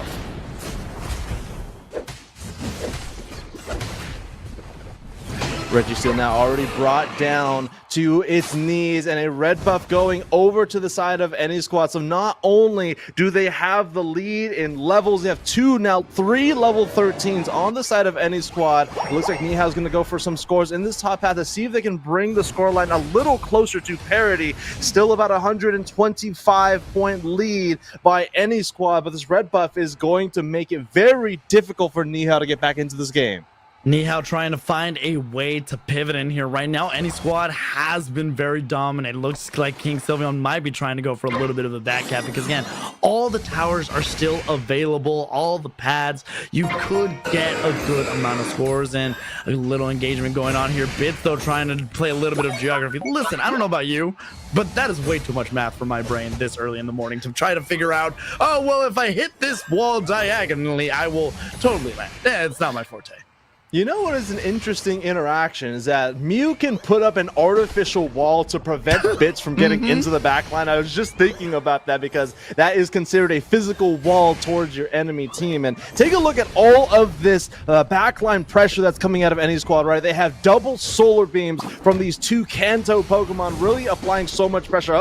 Any squad has found a flamethrower in the back line as that Venusaur is going to take that super effective damage. They're going to use that Unite move. Unfortunately, it is going to ignite nobody that Ignite Midnight. Using that Unite move kind of to waste here, and these teams are going for a clean fight. Still a lot of Unite moves for both these teams. Let's see who gets the interaction here. Unite move coming out of the Muse, followed by the Gatling Gulp Missile in the central area. K opener for this endgame goes over to Nihao as they do KO the Trevenant. Cramorant is also going to be going down, followed by the Chandelure. Looks like the Rayquaza being brought down, but any squad unfortunately is not able to pull away with this Rayquaza. All the secure on their team, and it goes over to the Wigglytuff 0. That was absolute insane. I saw the solar beam come out. Do they have enough shields, though, is the question. Eclipse already lost theirs. They need one more score. 30 seconds remain, 30 points difference. Nobody has a shield for Nihao. They're not going to be able to push through. 20 seconds remain. They need some form of points. Blissey and Garchomp heading to the bottom path. With all that's there is an Eldegoss. 10 seconds remain. Pressure's being on, and Oh! Goes in. The guard shop, 58. That might have been enough, Draku. We're going to need to go straight to the score line to see if Nihao was able to clutch it with 58. Oh, it was a really close game, Zero, but you hate to see this type of thing happen. No. You would say if there's a Ray, there's a way, but that was definitely minus a Rayquaza shield. And with the score from the Garchomp, that is going to bring them the score lead 282 to 254. Now any squad with their backs against the wall. What an unfortunate series of events. Any squad was just in the driver's seat the entire time. And Bits, the Wigglytuff, the cute little demon with the tuff on its head, was able to get the secure. Overheat, who needs that? Solar Beam, what even is that? Solar Beam from Mew or Electro Ball? No, just get a good old Wigglytuff on your team. Secure it 100% of the time. And like you said, even without the shield, yes, Eclipse was able to get a solid amount in with, they had 48, so were able to get 98 by the end of it, or 96. And then you had the 54 at the end as Eclipse and Vision both went in. Absolutely stunning. And they have left any squad stunned. Yeah, I like that you brought up that the Mew has really good securing options as well. Totally forgot about this character in that attacker position. I believe it was 2 or 3 patches ago that Mew got a fairly decent slap on the wrist, if Mew does have any, but still a really strong option here in the competitive Pokemon Unite. We're going to see throughout this game, though, this is going to be mostly a clip for any squad, as they were really in that driver's seat for most of game number 1. But of course, as we saw at the end of the game, supporters getting that little bit of a boost to damaging Wild Farm really made an impact there for the Rayquaza steal for Nihao. Definitely want to give a shout out to any support players, because truly you are the hero. You are the wind beneath my wings, or more importantly, I guess you're the little tough on my head, because absolutely that was standing by Wigglytuff to get in there. Like we saw, any squad was just aggressive. They had control. They were able to pivot, and even though in the Ray pit everything seemed to be going well, the midnight ignite just absolutely found nobody, and that's a big Unite move to not have available to you. And again, the command was on their side, but when you look back at this moment, it's the little dazzling gleam in her dress able to get the secure. Yeah, you know, one of the things about Nihao that gave them an edge over a lot of teams in North America is that they would bring out these very unconventional picks to their team composition in draft. I believe one of the really cool, I would say cool, but maybe some people would say interesting more in a negative connotation, but they would play Lane Cinderace as one of their carries on the top of the bottom path. I think it was even a top path Cinderace, so not even the best place to put a lane bunny. But you know, once again, Nihao just pulling out all the stops and very unconventional picks like this Wigglytuff, and it really goes to show that sometimes unconvention can really pay to your advantage. Absolutely. I mean, I like the idea of shock and awe and a team that just, you don't really know how to expect, especially of all things, rollout Wigglytuff. When I think of, hey, let me get into the back line, my first thought, probably not even my 15th thought or the 13th reason, but is Wigglytuff rollout, let me get behind enemy line. It just doesn't happen to me.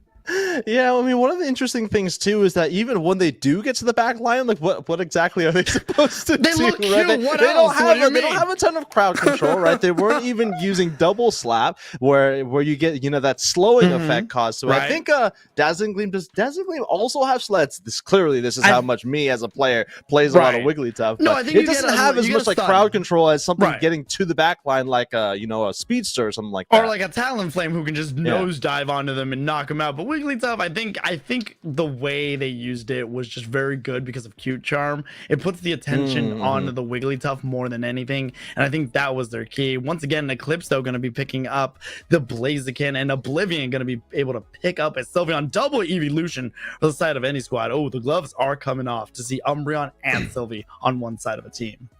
Yeah, so very different than game number one. I'm seeing two evolutions being represented here. In the last game, two evolutions were represented in the bans, whereas Leafeon, which is actually pretty surprising to see Leafeon in the ban slot here, considering it did get some pretty decent nerfs to its kit, I believe to Solar Blade, and I forget there's one more thing that it got nerfed to, but still, nonetheless, still seeing some presence here in this tournament today. But Sylveon, one of the best attackers in the game right now. I do remember Chris Hero saying the reason why Sylveon is so high in the meta right now is because so many of the other attackers got nerfed in the most recent, not the most recent patch, but over the series of 5 to 7 patches. We saw Inteleon going down, Mew going down, Espeon going down, Glaceon going down. So many other attackers coming down in their priority. Sylveon has gone up in its priority. Absolutely. The value you have with the Sylveon is to the moon right now. Obviously, Cramorant has kind of taken over that slot of, quote unquote, best attacker. And also to add on to what you said about Leafeon, yes, Solar Blade got nerfed, but so did its Chlorophyll passive ability. Yes, so that's what it was. So its movement isn't as fast as it normally would be. And Absol, one of the winners of the patch, are going to be able to make their win. Like, look at this meta, man. You got Dragonite, you got Blaziken, you have Cramorant and Absol in a competitive setting here. I mean, what more could you really ask for at this point? Yeah, really interesting drafts from both of these teams. One character that we don't see very often, unfortunately, is that character on the top right. Phalanx is a character that is probably one of the best characters in the game. It's mostly going to be a character you see represented in the bans. But man, these teams look really, really, I would say unconventional. But I mean, when you look at Nihao's team, it looks very similar to what we've seen in the past, right? A rip and securing team. You have the rip from Dragonite. You have securing self-sufficiency from Dragonite itself, but you also have that secure from Blaziken once again. And Blaziken, again, it's going to be a character you're going to see picked first or second from either team if it is not banned out immediately. Yeah, Phalanx is just so good right now. It just able to dive in, do a good amount of damage. But yeah, right now it looks like Nihao or any squad is going to try to get back into this. Nihao wants to shut the door here. They don't want to go to a game 3. They want to be able to shut the door, move on, get the dubs, and just move on from there. I'm excited to see what these teams bring. I'm excited to see how this Absol is going to play, because for Absol, while it does have good buffs, we know how this speedster kind of works. It's very good in the early game. In the late game, it tends to fall off. The big key for Absol is you gotta stay ahead of the levels and make sure you are taking advantage of the knockouts you can get. An all-rounder that has seen some play over the last few months is this one of the newest characters of the roster. That's Kyo on this Magikarp. Really poor early game, of course, as we all know, but if you are able to get to Magikarp somewhere around the 850 to 830 mark, you're already in a pretty decent spot for your team. Again, it has pretty decent last hitting with Flail, but of course its auto attack speed and damage is, not very strong, Zero. It's a little subpar at best, but Anysus coming out of nowhere, already going in for the pursuit. The pursuit was caught, the prey was made, the chicken is hot and cooking, and right now Anysus applying so much pressure. Gyarados is already up because they had a little bit of assist, and now this Dragonair is in a little bit of danger, able to move and dodge, but wow, Anysus coming out of nowhere. This dive comp of being able to use pursuit, and then you have bounce with Kaio, that's gonna spell a lot of danger, and Anysus already going to work. It's kind of talking about what I said before. Stay above in levels and the game is yours. Wow. Get yumped on Eldegoss, a KO going over to the right side. Like I was saying before, again, you want to get this Gyarados evolved as early as possible, and seeing a Gyarados at 850 is definitely going to make your early game a lot easier. Now they can really show a dominant force in the top half. Now Anysus is going to do something that speedsters love to do, is wandering around in this earlier part of the game as you forego your jungle to another character that might need it. That's Sylveon heading into the central area for any squad, and now still level 7 for Anysus, exactly where you want to be going into the 8-minute mark. And they find him Sucker Punch Pursuit. Just look at those crits, look at this damage right now. Any squad is trying to answer back to Nihao. You might have taken game 1 from us, but we are absolutely going to, you get it, absolutely dominate game number 2. I mean, When was the Producers, last time- get me when was outta the here. When was the last time we had an Absol? You know, when it's there, I'm gonna take it. You know this. Oh man, the casters are clearly going to be saying absolutely for the next 3 hours, thanks to Zero. Absolutely. Oh, of course. 100%. What do you think this is? 30 seconds before the first major objective spawn on the field, and it looks like NESUS is going to be the first characters to have access to that Unite move, and they can break this goal zone with a rather huge overcap as well. 21 points from the Gyarados, followed by a 30 cap from NESUS on their Absol. It's going to be a 28-point overcap and blowing this lead wide open, 114 to 27. Definitely a game very similar to game number 1. Any squad getting a very early lead here, Zero.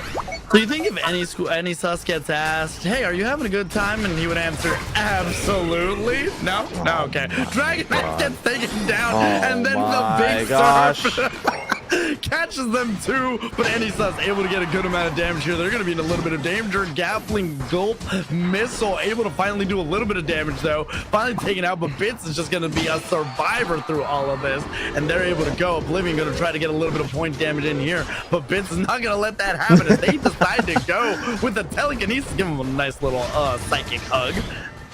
Yeah, Slowbro is another character that most recently got a pair of buffs to its survivability. Thank you to the legendary Hollowware, the first one that Slowbro does get, but huge engagement here in the bottom path. Both teams trying to get some more advantage in this bot lane positioning, and it looks like right now, any squad is hovering around their tier 1 goal zone, not really investing forward onto Nihau's tier 1 goal zone. And it looks like right now Gyarados doing exactly what all-rounders love to do, offlaning in that top path that should be able to get that 40-point cap on that tier 1 goal zone. They do not have access to their jump pad, so they do have to go the long way of going through that speed flux zone to defend this tier 2 goal zone. But another 21 points coming in from NESUS on that tier 2. And again, this lead is starting to balloon. 210 to 27. Any squad up by about 180 or so odd points, but definitely a very strong showing as we saw in game number 1. I mean, we kind of saw this song and dance before. Any squad, you know, they were dominant in game 1, and Nihao was able to clutch it up from behind. Level-wise, though, you're right, Nihao is quite behind. But again, eventually, yes, NESUS is very slippery on the Absol. That does not necessarily mean, though, that that is the end-all, be-all. Yes, you're still going to have Gyarados, but if you take out NESUS and then try to use the rest of your forces to take down Gyarados, you're all but a win away. They need one more. Hoopa rings unbound though. Slowbeam catches them though, and now any squad trying to make a little bit of a comeback here. They're trying to push Nihao out of here. They do not want Nihao to gain any advantage. Absol going for 3, going for 4. That is a penta all the way for NESUS. This Absol is absolutely out of control. You know, the Pokédex entry for Absol in most of the Pokemon games is the Pokemon of disaster, but the only thing that's disastrous are these jokes coming from the casters, I gotta say. I thought you were gonna say, you know, maybe there's a disaster to the enemy team. No, you go for the caster. That's fine. Bounce gonna land a little bit here. Reggie not looking the absolute healthiest Draco, but your comedy is still very, very healthy. I see. Yeah, in these last 2 minutes, Zero, any squad has snuck in some very impactful goals on this tier 2 goal zone on the side of Nihao, and well, you don't see a tier 2 goal zone anymore, Zero, so that means this Regieleki that they are going to insulate for the next minute or so is going to be very impactful in the end game, because that Regieleki is not going to go to the tier 1, not going to go to the tier 2, it is going all the way to the main base of Nihao, giving any squad a very confident win condition past the final stretch. Slow beam does catch Absol there, and you know any squad is going to be looking at that red Gialecki, but Nihao going to use their Unite moves. 24 seconds down for the Absol. They know they cannot allow this red Gialecki to be captured by any squad. That is now a solid win condition. Overheat lag going to go up, waiting a little bit, able to get the secure, and now that red Gialecki will not find a home in the Nihao's base, but it doesn't matter though, because now they're in a little bit of danger. Umbreon able to escape out of there with the hyperspace portal. Does come back. Rinkaku though gonna go in. Telekinesis does pick him up. Damage is being done. Rinkaku trying to do everything that they can. Hyper Beam does absolutely nothing, and Rinkaku able to escape once again with the hyperspace hole as we get ready. Yeah, Nihao had to use quite a number of resources in Unite moves expended in that last team fight to make sure they did not lose this Regieleki going over to their side of the map. They do have a lot of yellow dots on the mini-map, as you can see there in the top left corner of your screen. That indicates that it is a wild Pokemon there. And they still got a couple of Unite moves to get back, mainly that Slow Beam, one of the most impactful Unite moves in the game since its inception in year one. Still having a very strong impact in the late game. They're not going to have it here though. Both the Eldegoss and that Slow Beam from the Slowbro still on a cooldown timer.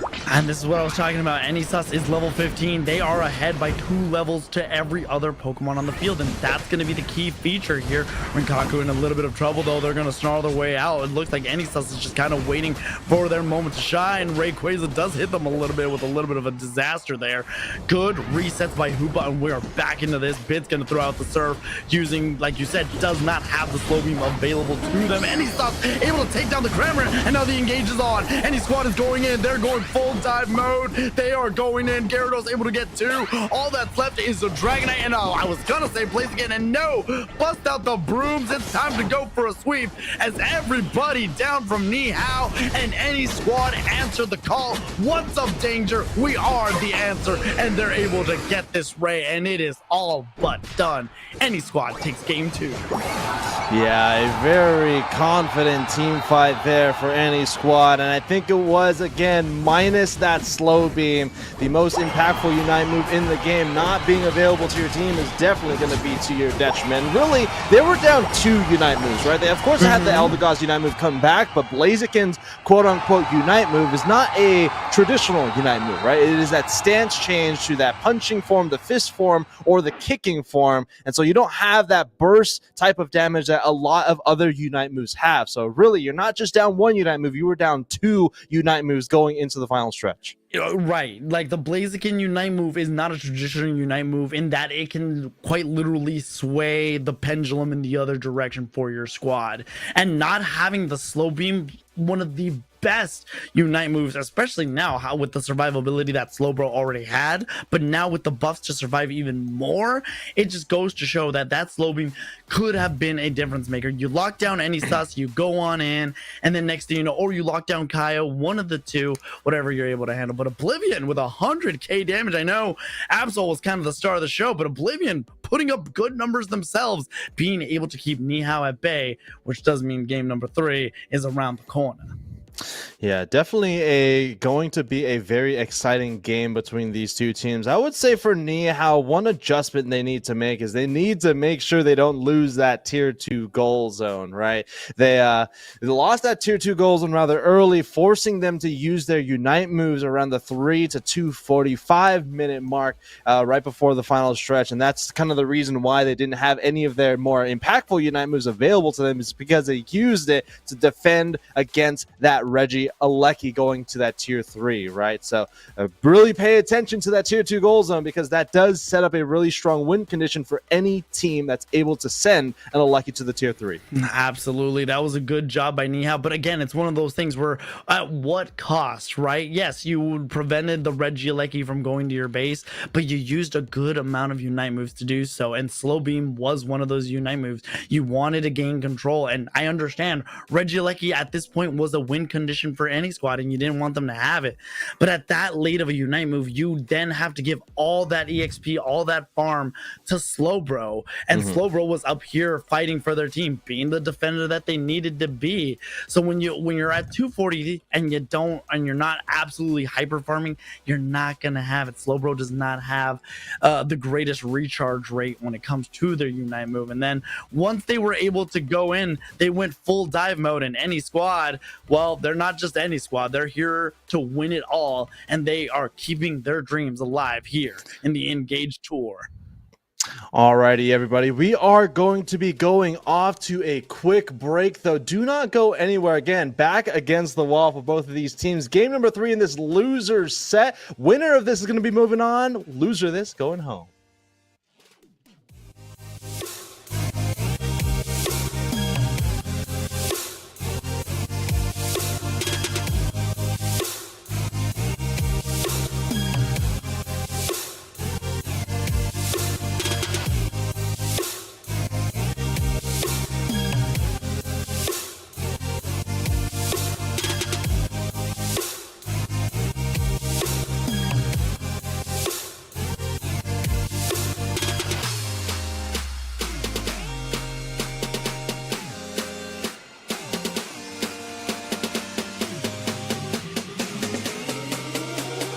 You ever ask yourself, I really need a break or take a commercial break, and it lasts about 30 seconds or 15 seconds? That's the best kind of advertising, when it doesn't last that long. But welcome back here to the Engage Master Series Finals. Welcome, I'm Zero In on Alex with my casting partner, Drake Husan. And just like that, we don't even have time to say hello, goodbye. Ni Hao and Any Squad want this game 3 yesterday.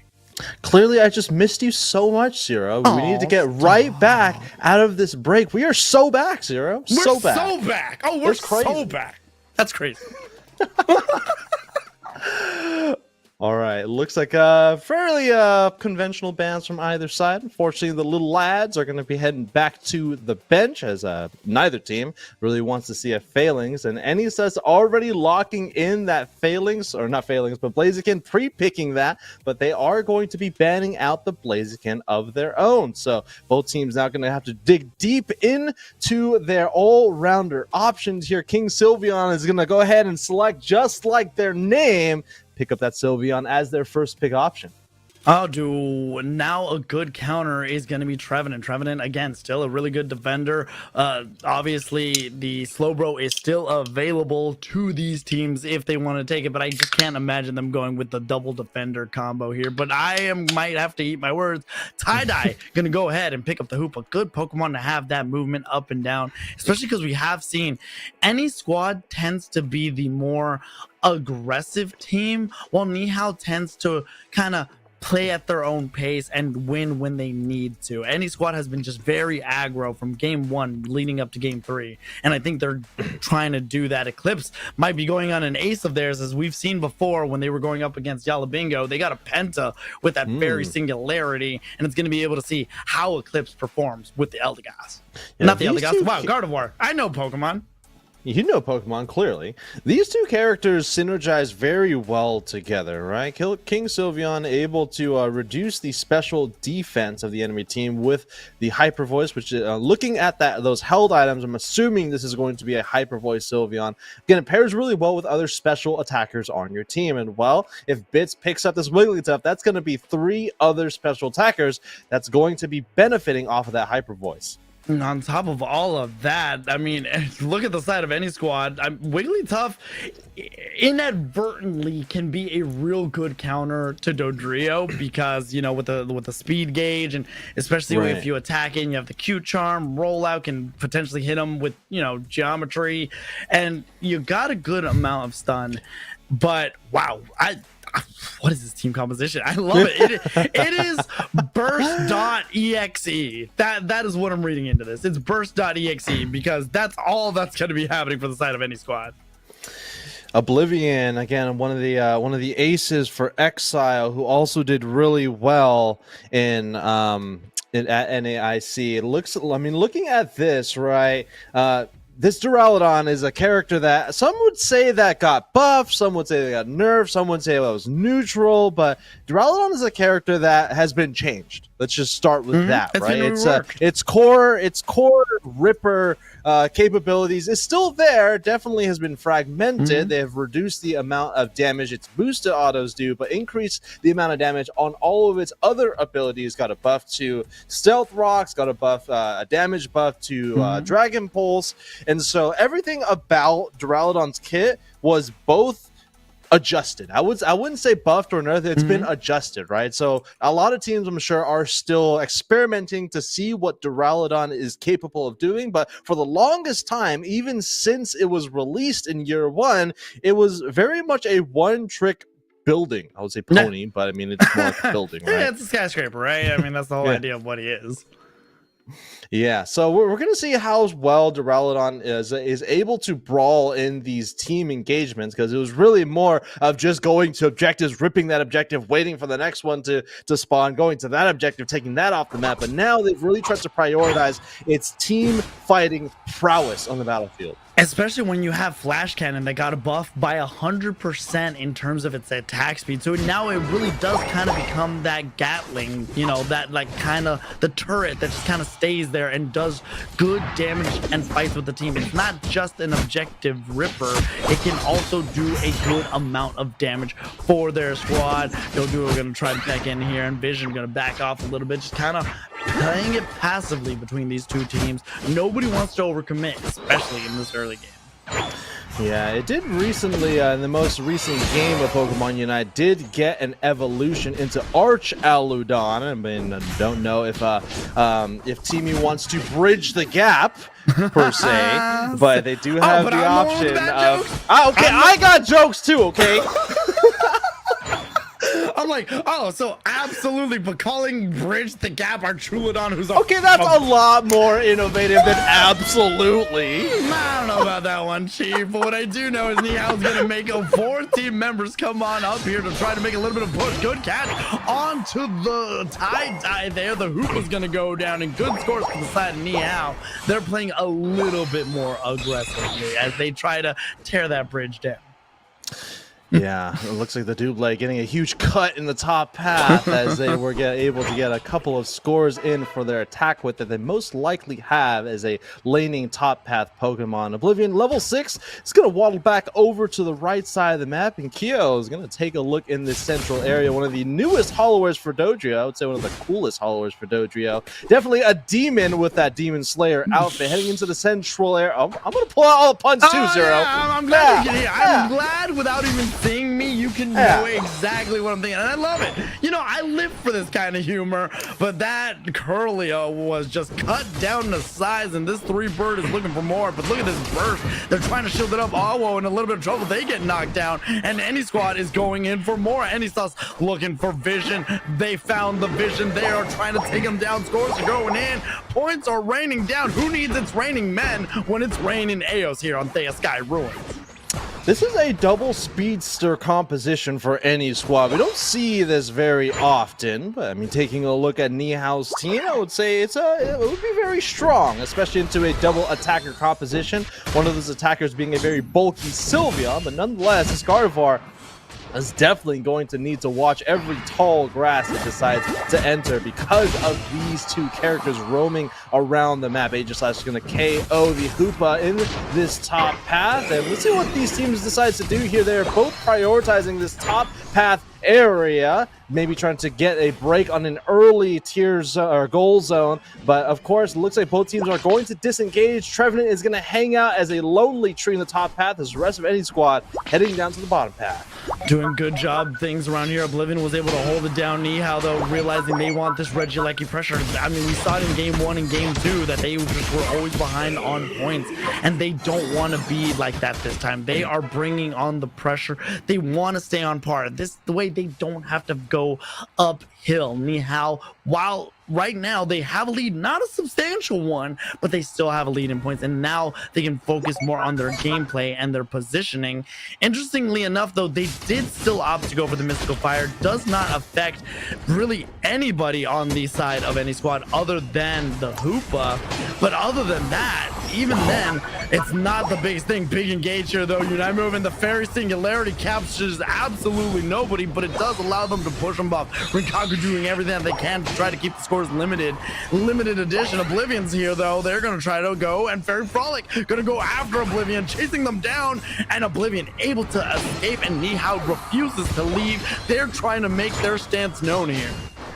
Yeah, Oblivion does have that, like you were saying before, that flash cannon, the newly buffed or newly adjusted flash cannon. But again, like a lot of other abilities that leave you planted in place, namely some Unite moves like Cramorant and Decidueye, it leaves you very susceptible to dive characters like the Sylveon really jumping on top of you and doing massive amounts of damage while you're not able to really retaliate by moving away from it, but only just attacking back. But if you're not able to, KO the opposing Pokemon diving on you, it's not going to be to your advantage. Big engage here in the central area. KO going to either team as the Dodrio, heading back over to the right side to the Pokemon Center. Unite move coming out from both of these teams, namely the Absol and the Trevenant, trying to get some KOs here. Unfortunately, the Aegislash going down. Coup de Grace once again is not going to come out for the character. For both of these teams, not really getting a whole lot of value, but getting a couple of KOs for any squad.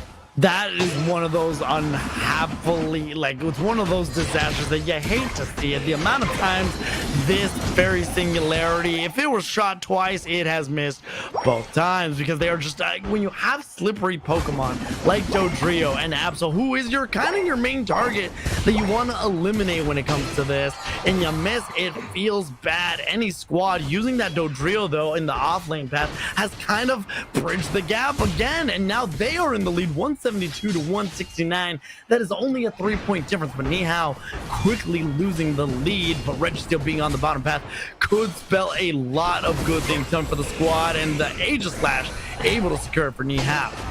All right, Oblivion does put up the moat, but unfortunately is forced back to retreat. Oh, they go back through the portal once again. I don't know if that was the best decision, but getting a KO for that on that Absol is going to be very impactful. 2 level 12s on the side of Nihao, 2 level 12s on the side of any squad. The levels are at parity, but again, the 2 level 12s on the side of any squad are both speedsters, 2 characters, like you were saying before, earlier on this broadcast, you want them to be at a level advantage. So even though they are at parity in terms of levels, I do have to give the advantage over to Nihao, but they did lose 2 characters in that last engagement. So still a very close game, both in levels and in score for these two teams. 1 minute left before the final stretch, Zero. Definitely going to be a little bit more trouble for any sus, because you're right, they need to stay ahead of the game, because their late game is not the greatest in the world. You can still get a good amount of damage, and at this point, I got to imagine any sus's big plan is, I need to take down Eclipse. But Eclipse did bring the Moonblast, though, not only to have a little bit more extra movement speed away from the team, but that stun is going to be so useful to try to stop any Pokemon who tries to dive in on them. But you gotta imagine, once they take down Eclipse, any squad is just gonna go full unit, go all in. Once again, Nihao does have the lead, 219 to 205. 30 seconds remain. A Regieleki is still on the map and available if any of these two teams decide to pick it up and try to make one little extra pressure push. Yeah, it's definitely going to be the advantage of any squad to get that Regieleki. You have the mobility of the Speedster to get a score on that tier 2, but it looks like both teams are going to prioritize getting positioning in the central area. It looks like Nihao just getting all of their farm, those yellow dots, as I was saying before, on the left side of their map, but they are going to forego some positioning as the Aegislash is going to retreat back into their jungle or their central area, and they got to be careful. Duraludon still has some rip potential, but it looks like Nihao just being very comfortable in their side of the map. They are very comfortable, and Oblivion going to apply a little bit of pressure, try to suss them out. Here goes the Dodrio going for a little bit of a score here. Sylveon and the rest of the squad are going in. This allows any squad to apply a little bit of pressure. AW, though, is still here, logging them down. They get pushed by the tree. They are in a lot of trouble. They use their Unite move to stay alive. They get the good shield, and Anysus in a little bit of trouble, but Oblivion going to put up their Unite move to try to keep Anysus alive. Anysus does finally go down. Aegislash is down, though. Oblivion doing everything that they can. Fairy Singularity once again misses. Again, that is 3 Fairy Singularities that get missed, and it is paying in dividends. And all the members other than King Sylveon are in the lead, and any squad knows that with the scores that they got from Dodrio.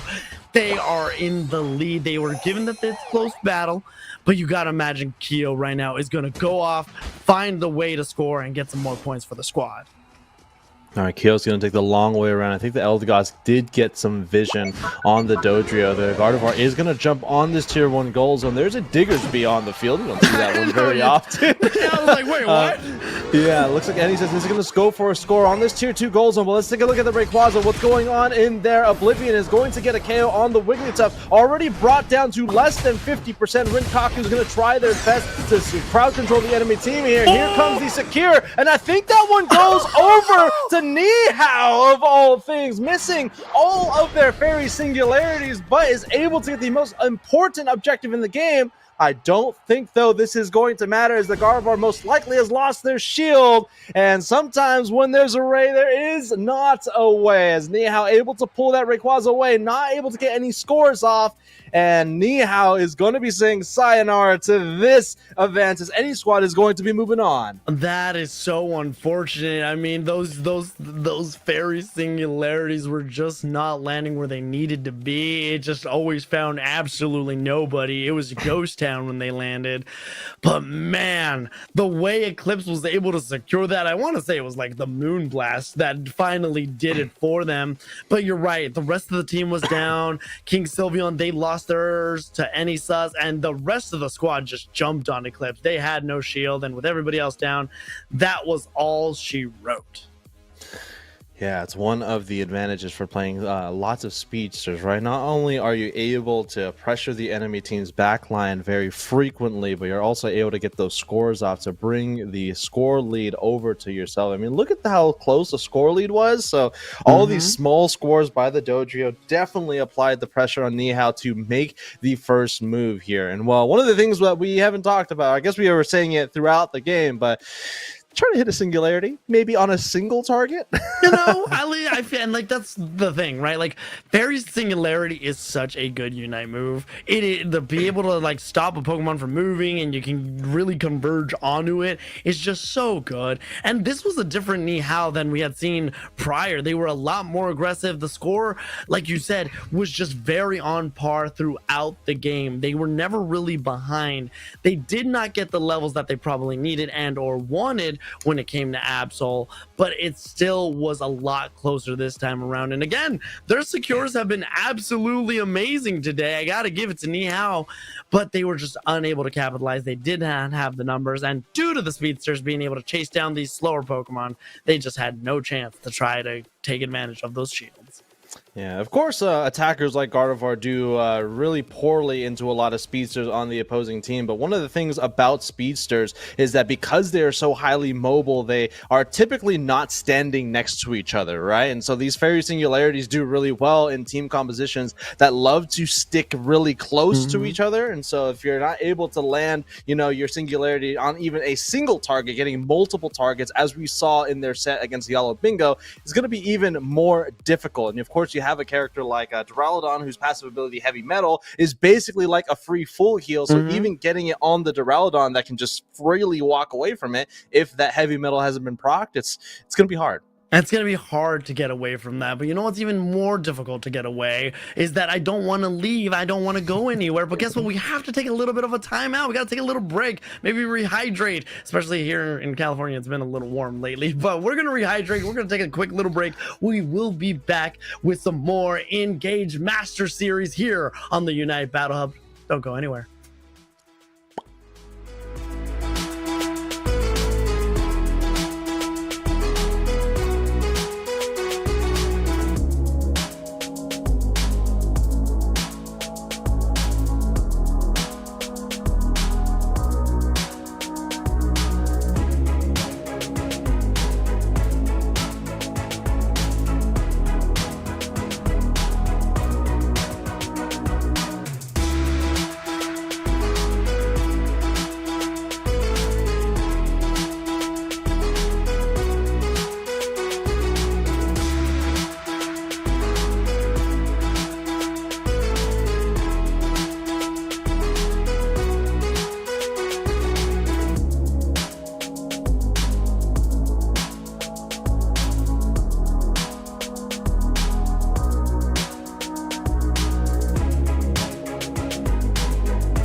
Zero, we are so back. Engage Master Series, still here in the lower side of the bracket. Drake-san, zero in on Alex. The heat is still amping up here, not only in the temperature in California, but also in the Engage Master Series. We're going to be still in the loser side of the bracket. Ignorance and Paragon, two heavy-hitting teams from North America. Paragon making it to the group stage at NAIC, not making it to the live production at NAIC, but Ignorance, though, making it through to the top 8. So these teams definitely have played each other, maybe in scrims or maybe in a tournament, but still two teams that are very highly represented here in North America. Right into it, though.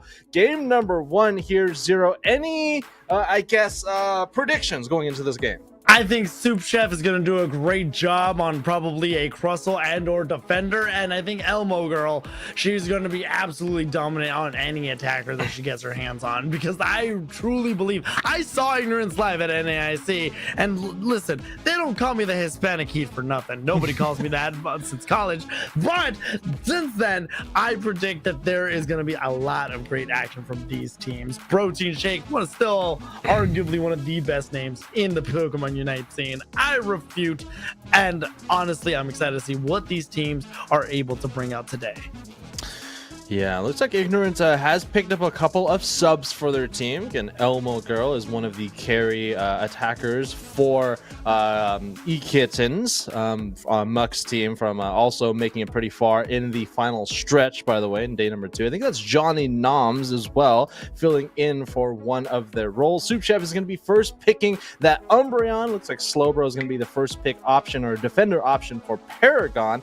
And I would say both of these two teams, I would say, are underdogs. Right, Ignorance has been around the scene for a little bit longer than Paragon. They have retained most of their team from last year, 2023 UCS. But Paragon is a team that has found some strong success this year, making again all the way through to the group stage, getting some big wins on some of the big teams here in North America, and still trying to make a huge name for themselves here in the Engage Master Series. Absolutely, and just to kind of reiterate, yes, DOL Kins, Alma Girl, she was able to, not only was Muck's team top 3 cut of the final stretch of day 1, they made it into day 2, where they were able to do really well, and they were very much a fan favorite. Definitely you could feel the love from the crowd. It was absolutely amazing. So they're an amazing player, but like you said, Paragon kind of finding their way together, and Mamo, make way for the Mammo Swine. It is the epitome, in my opinion, of the most underrated defender.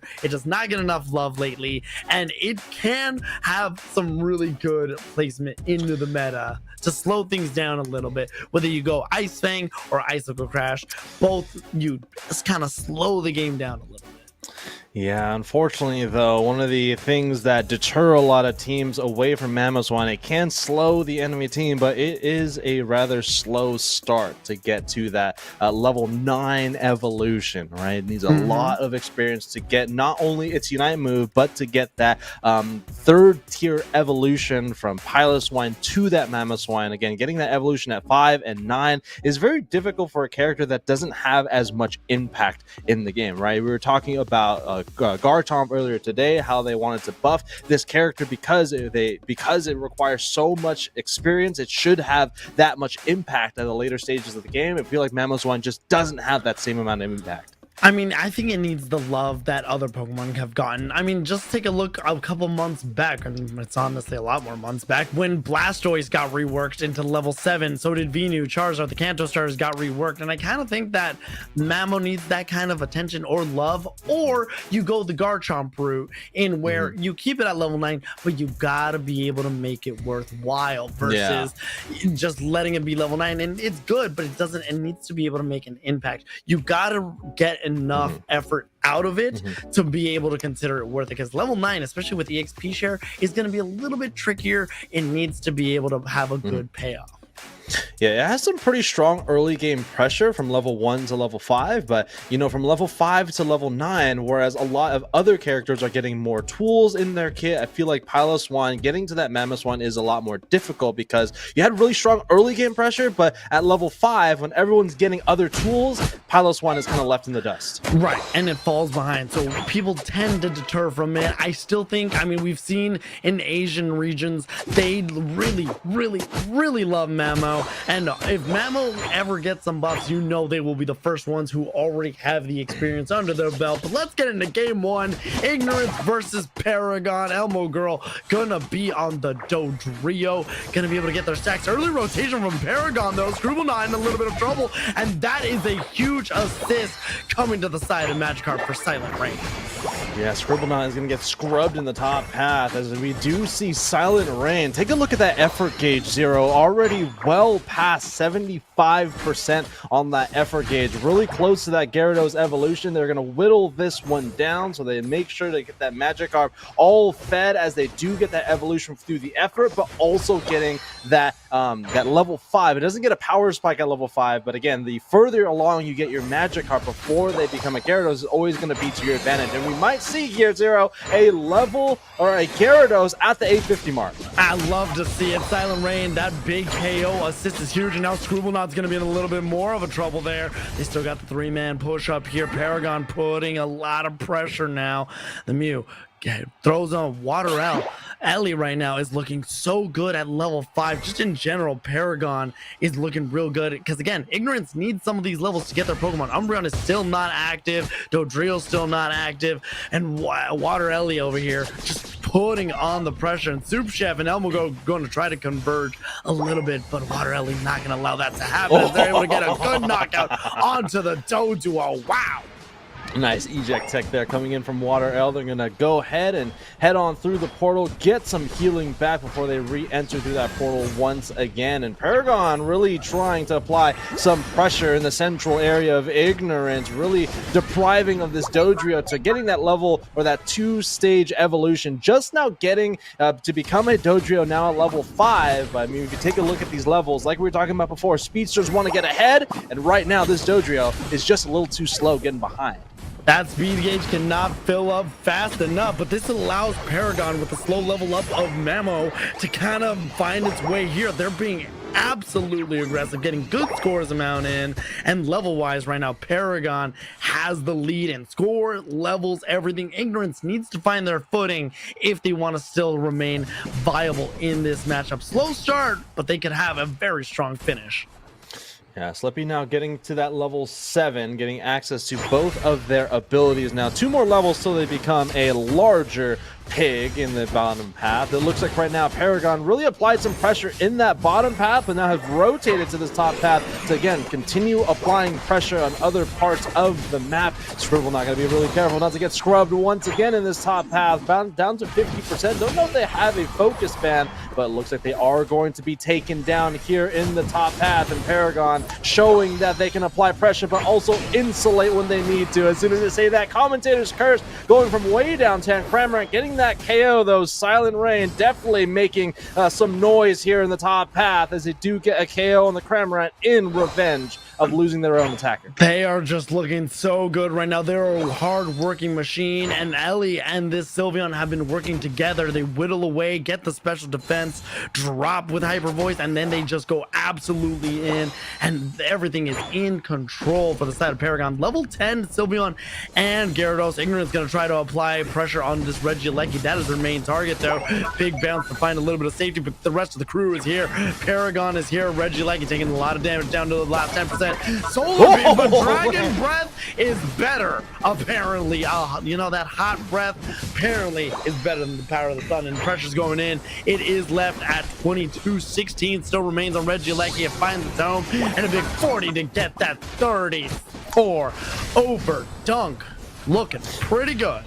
Yeah, definitely. Happy New Year over to that Holloware for the Gyarados, as they are able to somehow out-secure the Venusaur. Again, Venusaur is a character that got some buffs to particularly its Sludge Bomb. Again, it's an ability that is used more to support your team rather it is to damage the enemy team. Again, you get more damage from Sludge Bomb, but you also get more decrease in the special defense of anything that's hit by a Sludge Bomb. We see that in a couple of other characters on the field, namely that Sylveon we were talking about before with that Hyper Voice. But again, now this Sludge Bomb going to synergize even better with other special attackers on your team like that Cramorant.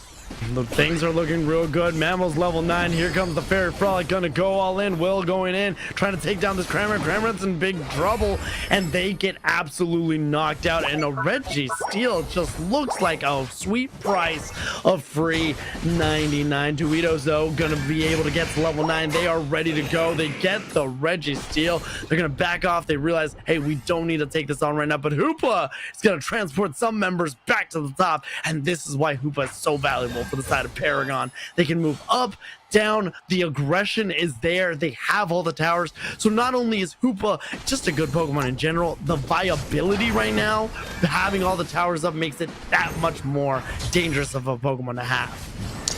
All right, huge engagement here in the central area. Verdant Anger, unfortunately, is not going to find a single target, only hitting the tall grass in the central area. Gyarados right now going in deep. Unfortunately, Silent Rain is going to be silenced in the central area of Ignorance, and they're going to lose that attacker for the next 15 seconds, but they do see this objectives in the top path, and right now Ignorance might be trying to make a smart play here for their team as they rotate down to this bottom path, see if they can try to break this goal zone, but it looks like Doritos is going to bring everyone down to the bottom path to defend this tier 1 goal zone. Again, as a Hoopa player, you want to try to preserve these goal zones for as long as possible, giving you that macro advantage of transporting your team to the top and bottom path. And now they're going to try to make a play for their own. Crustle down here in the bottom path. Ooh, nice X-Scissor finds its way onto 3 characters, pushing them into the wall, and solo defending this tier 2 is Soup Chef. Soup Chef, one of the best Crustles I have seen in NA. Their positioning of using X-Scissor and just using Crustle as a whole, the walls that they go up with Rock Tomb, X-Scissor, it is just so good the way their placement works. Silent Rain, though, going to find a little bit of a portal, escape a little bit of danger. Doritos, though, still nearby, just kind of keeping the team alive. And here's Ellie going to shoot out a Solar Beam. Not Soup Chef, trying to make their way up. Pokemon advantage, though, has diminished a little bit. 136 to 221. Paragon still has a really healthy lead, and a basement objective is going to go up. But look at this Mammo, level 11. They are thriving right now with their squad.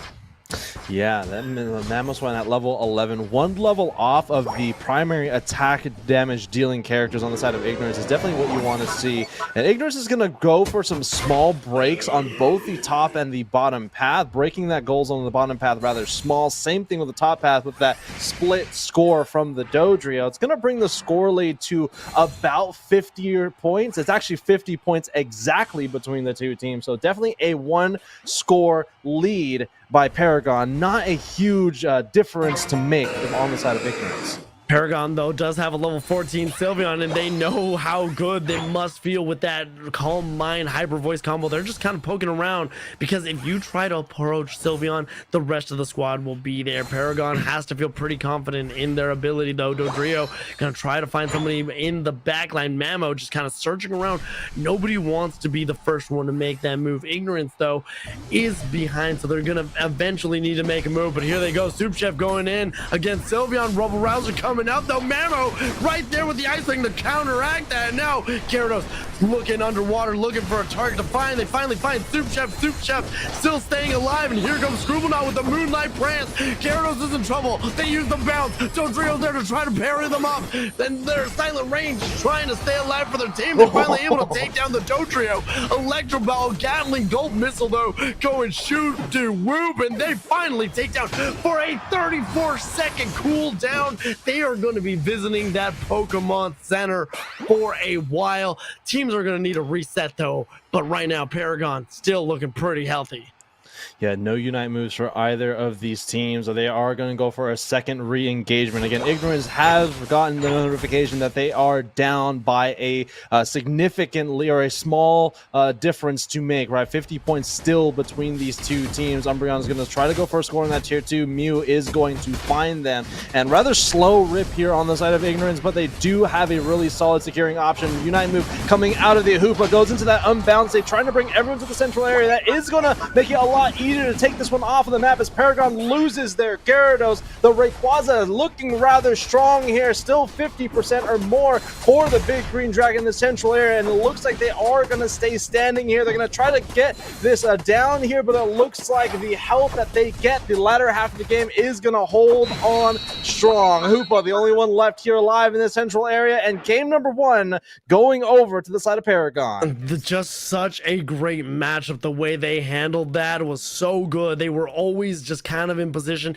and they saved that Hoopa Unite move to be able to use it at the end. And Paragon just looking so good. Doritos just so good, keeping that Unite move, and they knew it. You know, they eventually sent L back, and they had people on top and bottom, and Elmo Girl was just unable to perform the way that we are used to seeing her. She was just kind of slowed down, always poked around. An amazing job by both of these teams. But yeah, it just felt like Ignorance was playing catch up the entire time, and Paragon held on to that lead, and that 50-point difference was more than enough to hold it down, and they get game 1 dubs.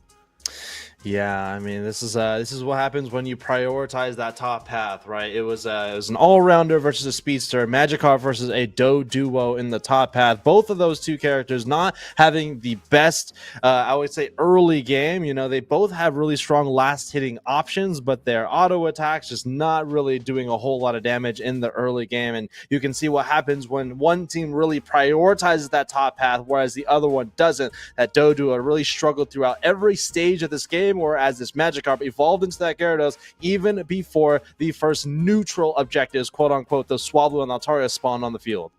It was just an overall great job from Paragon. Like I love it. You know, they like you kind of mentioned it at the beginning of the match where the speedsters really just kind of had a slow start. And don't get me wrong, Ignorance had some decent engagements, but they were just never able to fully come back from that deficit. Yes, points wise, they were able to minimize the damage to an extent, but in the end, Paragon just had the levels, they had the XP, they had the aggression, they had everything going for them to the point where even with all the Unite moves used by Ignorance, they were still had their Hoopa, and they were able to come back, hold the fort down. And now that Ignorance needs to turn the page, go to game 2, and try to reevaluate what they want to do moving forward. Yeah, you know, I don't remember the bans particularly here, but I don't know if Dodrio was the best top path option. Of course, there's a number of all-rounders in the metagame right now that really dominate in that top path. I don't know if Blaziken, I don't remember if Blaziken was banned out, but of course, okay, it was banned out. But there's still a number of all-rounders still to be selected, and again, that Dodrio still does really well in the top path, but not as strong as maybe some other all-rounders that we are finding ourselves in the metagame right now. Absolutely, especially with because the biggest issue was they were not able to get their level 5 as quickly.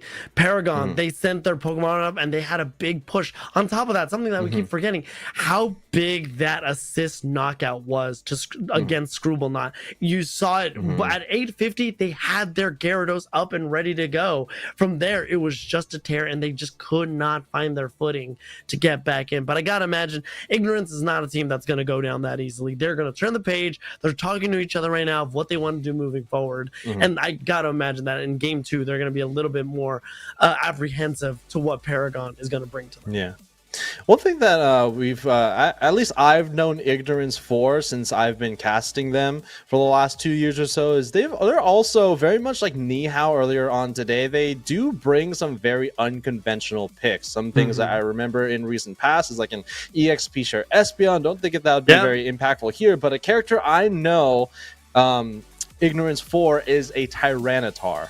Right, Tyranitar is a character that got some nerfs most recently. In the last 2 patches, got some really big adjustments 2 patches ago, but got some downward trends in the last patch. I believe some damage reduction was taken away from its Sand Tomb, for example. Its damage And output was Edge. also reduced. So I would say definitely a slap on the wrist for Tyranitar, but still a very strong option. It was better than it was previous than 2 patches ago, but Agreed. you know, Ignorance was still doing fairly well with Tyranitar before the buffs it got 2 patches ago. So I want to see if Tyranitar can be an impactful force for them here in game number 2. I would agree, because you're right. They do tend to pick things that are off meta, things that you're not really used to seeing. So while it isn't probably as dominant, I still got to imagine it, like you said, it is better than it was 2 patches ago.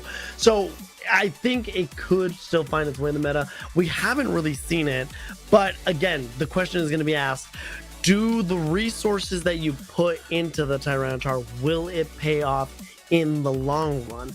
Maybe before it was an absolute yes. Now we don't really know, and I think just due to the fact that these teams are in loser side, or the lower side of the bracket, I should say. I'm sorry about that.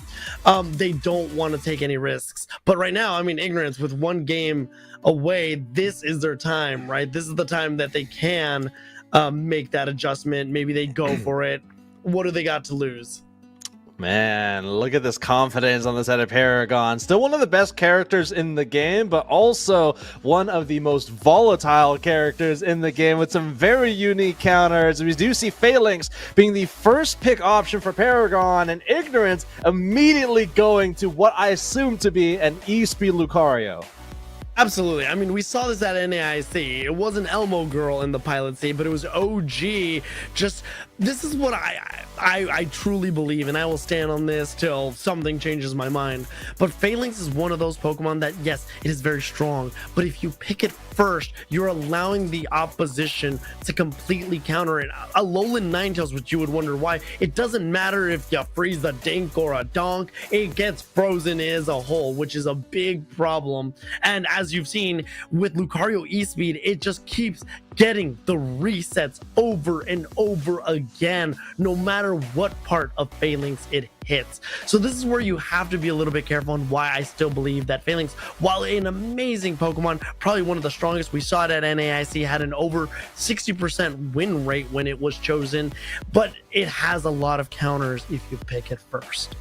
Yeah, one of the interesting things about Phalanx that it really brought to draft specifically is these adjustments for both of these teams, right? You first pick Phalanx, of course, Ignorance is going to respond by picking something like a Venusaur or a Lucario and an A9 as we see here, but something that Paragon can do is anticipate that they are going to pick these things by, predicting to some of these other characters that counter those options, right? That's why we see this Clefable here. It does really well into E-Speed Lucario with that gravity. So if you first pick Phalanx, you can anticipate the enemy team by countering your Phalanx, by countering those options with the other 4 picks in your draft. Absolutely. And this is the way they've kind of built their team up. But they gotta keep Phalanx alive. And honestly, a Serena pick, I'm a big fan of it. And it's weird because Serena's in this weird place right now where it's not really meta, but it's not the worst character. It's not the worst Pokemon either, and it can find some really good success if used correctly. And honestly, the way it's looking, I think they might have a chance to make it really work out for them. Yeah, Serena is a character that has found some success in NA. I believe Metallic from Nemesis loves to play Serena. It does is still fairly picked in the Asia region, so we might see a lot of teams going to Worlds pick up this character. But at least in North America and really the western part of the world, we don't see a whole lot of Serena. So we're gonna see how well Paragon is able to pull out the Queen. But here we go, game number 2 of this losers bracket set. Again, Paragon well on their way to moving on in this tournament. Ignorance got to play so smartly here, not like their name, to stay in this tournament. This little queen is the queen of all pirates because she's got that hat Screwball though, not going to allow this arena to get the stacks that it needs, but they also want to try to stop this Luca. Luca, again, just kind of the OG top laner, really good. Failing's going to show up a little bit early, though. They want to jump on Elmo Girl. She's going to pop the E-Speed to get out of danger, but they were still able to get a good stack and just kind of slow the game down. L is still here, though. They don't want to give it up. Elmo Girl going to dive in, does use the Meteor Mash to push them away and escape any little bit of danger.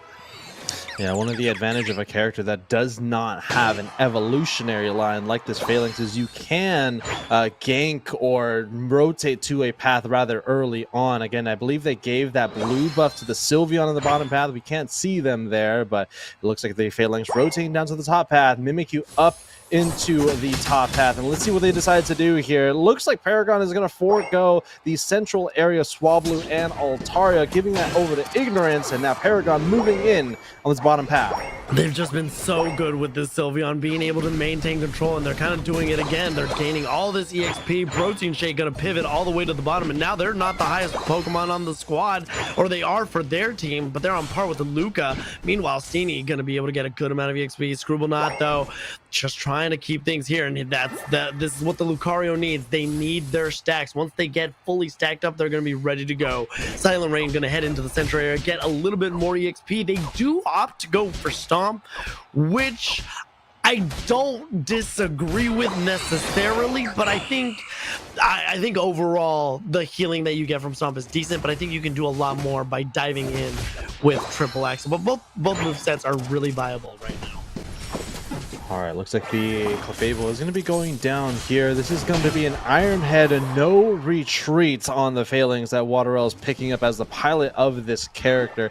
Some would say that this is the most consistent of all of the move sets that Phalanx can run, but I would say as a whole, the tools that Phalanx has is really strong for anything that you decide to do. 3 team members in the top path here for Ignorance, walking on this tier 1 goal zone. They are going to find Silent Rain supported by the Clefable, trying to hold on this goal zone. There's that E-Speed from Lucario. Don't believe they have gravity just yet. They get that in just one more level, but once that gravity comes out on the field, Emerald got to be really careful when they decide to use that E-Speed.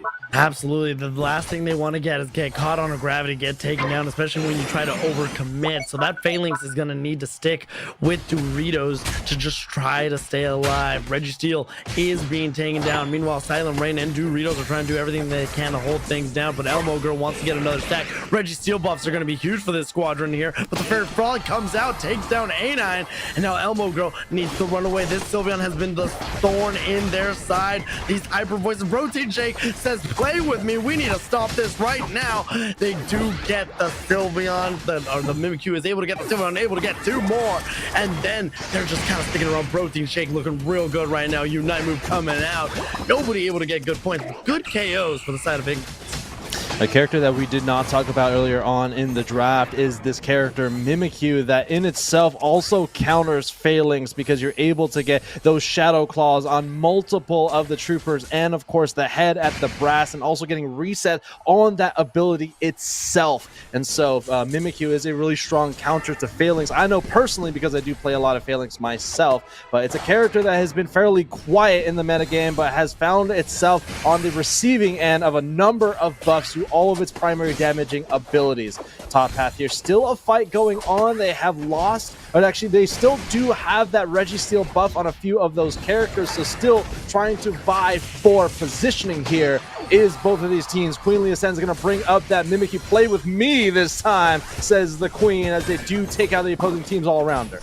Good escape for Ignorance there. Paragon trying to regain the lead here. Regieleki being ripped apart. Very interesting set. I don't know if you've noticed, but Screwball, I do believe, maybe I'm seeing it wrong, but I think they're running Blizzard Dazzling Gleam instead of like Double Ice or Veil. I could have sworn I saw a Dazzling Gleam in there. I guess they're trying to go for a little bit of a stun / pushback kind of combo. Paragon, though, does have this block, does come out, doesn't use it to its effectiveness. Elmo Girl being able to go around. Bing bong, hello, Aura Cannon gets taken down, though. They're not liking that much, and now this Regieleki is finding a new home. This Regieleki is just moments away. It walks in, scores are coming in. Quick maths able to do so, and bing, bang, Paragon once again maintaining their score lead. Yeah, this is a meta for all rounders. We do see 2 level 11s on the side of Paragon. And as soon as they say that, once again, commentators curse as both all rounders being sent back to the Pokemon Center on the left side of the map. And Ignorance getting some very high value KOs. Level 11 now on the Mimikyu, getting access to that first plus ability in one of its abilities. There is a Reggie spawning on the southern part of the map here. Ignorance, though, is going to pivot down to this bottom path. See if they can try to break this here, though. But Mr. Mime, another character that has most recently got some buffs specifically to its power swap. Doesn't even have power swap here, but still a very strong supporting option for Paragon. Paragon looking real good with Slippy there, and then the Queenly Ascendant does it again, able to take on the Mimikyu. It says, you want to play with me? I will take you to the skies. I am the queen. You need to respect the authority that they bring. Eldo jumping onto Soup Chef. Soup Chef finally gets taken down, and Paragon just looking dominant as ever. And this Reggie Ice is going to be the sweet, sweet price of free 99. Yeah, you would say here in the United States, it is definitely a democracy, but this queen here is definitely making it a monarchy as they are a really dominant force in this game. 3, by the way, level 12s on the side of Paragon with also a 200-point lead for themselves too, specifically 213-point lead. So it's definitely a very strong start here for Paragon. 1 minute left before the final stretch has begun. Trying to go in deep again. Is that Serena going to get a first KO here on the Alola Ninetales? It is one of the EXP shareholders. Another high-value KO going over to Ignorance as the Phalanx going down. We got the Trooper and the Queens, a really interesting interaction that we don't see very often now that Phalanx is on the field. Mostly getting banned, but here we go. Lots of KOs for both of these teams as looks like Ignorance is going to be forced to disengage here as Paragon moves forward on this Regieleki. It's just that Ignorance did not have the numbers with Elmo Girl going down. They just weren't able to hold things down. Good KO onto the Mimikyu. 255, and I think Paragon is just running the clock down. They know they're in the lead. They have control of the game state right now. Solar Beam barely going to tickle Regieleki, and they're going to get this secure with 20 seconds remaining. Ignorance needs to come together, but no, they're going to send Elmo Girl to get another quick stack of Roo. They want to have as much possibilities of damage as possible to their disposal. But right now, Paragon is setting themselves up. They have a 200-point difference. And right now, Paragon looking good, but Mr. Mime might be in a little bit of trouble.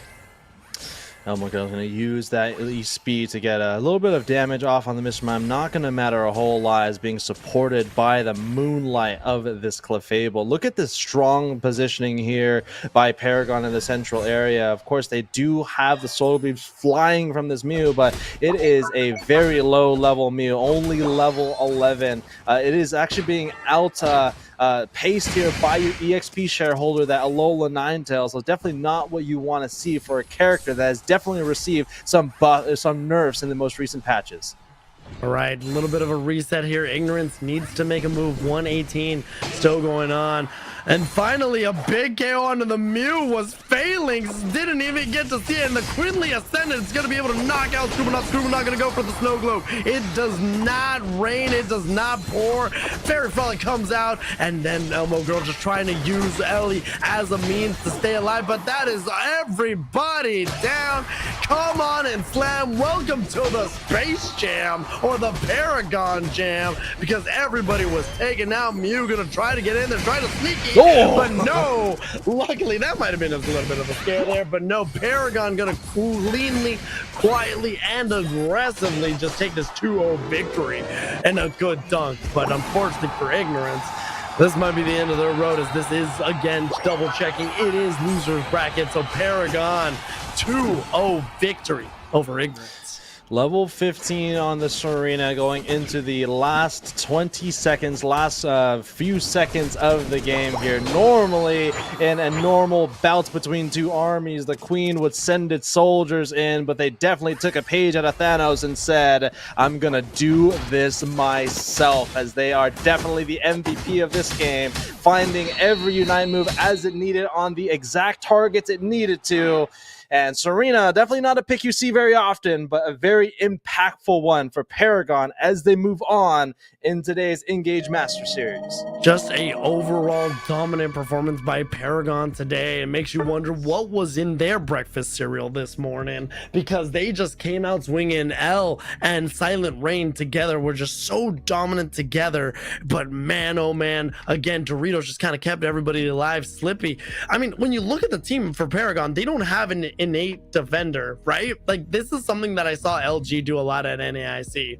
But Soup Chef stayed on the defender, tried to keep them alive, took a lot of damage, but Elmo Girl never was really able to get to L and unlock that just continuous reset that we've seen Lucario be able to do. Overall, I think both teams did great, but Paragon just kind of kept their foot on the gas, never lifting it up, and they're moving on in the losers bracket. Yeah, even if you have one of Phalanx's #1 counters in that E-Speed Lucario, that gravity from the Clefable definitely makes it a lot more difficult, right? And it's not the easiest strategy to even pull off, right? You can see here, they got the E-Speed on the Dust Devil formation, that Unite move from the Phalanx coming out. So you're doing all this damage to the Phalanx, but they are also returning a ton of damage back towards you as well. So you gotta burst down this character as fast as you can. But of course, Phalanx has really strong, bulky front line, literally from itself from the front. Good self-sustain by building up those shields. And if you got those stacks on that cookie, as I'm sure most Phalanx have, it's really difficult to KO this character, even if you have some of the primary counters to Phalanx. I mean, the amount of damage that Phalanx puts out is absolutely astonishing. It's not to the point where it's like absolutely broken, but my oh my, does the damage they put out very valuable to any team. The way they're able to dismantle an Umbreon is so good, and each time it felt that Ignorance was trying to push on the door of Paragon, Paragon always had an answer. Again, when you didn't have Phalanx, you had Silent Rain kind of pick up the slack, and then again, this Sylveon just kind of been that nuisance, lowering special defense, but they did not care. They were just always in their face, using Hyper Voice, whittling away at their enemies, and congratulations to Paragon moving on the losers bracket. So one of the interesting things I want to talk about the metagame before we head on into break is this, this idea again that we are in an all-rounder oriented meta. And so this team that Paragon put together, they don't need a defender because, well, you kind of have two characters that act as that bulky role, right? You have Serena that builds up shields for itself. You have Phalanx that's very bulky from the front, also builds up shields for itself. So those two characters that kind of substitute for that defender role, right. Again, you don't have that crowd control between those two, but the presence of staying in the front line for a very long period of time by themselves, but then also being supported by a Clefable, that shell of those two all-rounders, and that Clefable is really hard to knock out. Yeah, on top of all that, you have Mr. Mime who could set up walls, get some stunts, just in case your all-arounders get in a sticky situation. Slippy was always there to bail them out in a pinch. But honestly, this has been an amazing time so far, but we're not done just yet, so sit tight. We're going to take a quick little break, and we'll be right back with some more Pokemon Unite action here for the Engage Master Series.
Welcome back to the Unite Battle Hub's coverage of the Engage Master Series. And one important question needs to be asked. In a world of Unite, will they pass round one, or who will save them?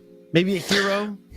The Captain Mayo, maybe? Or are that just the names of these two teams? Draco, please break down the names of these.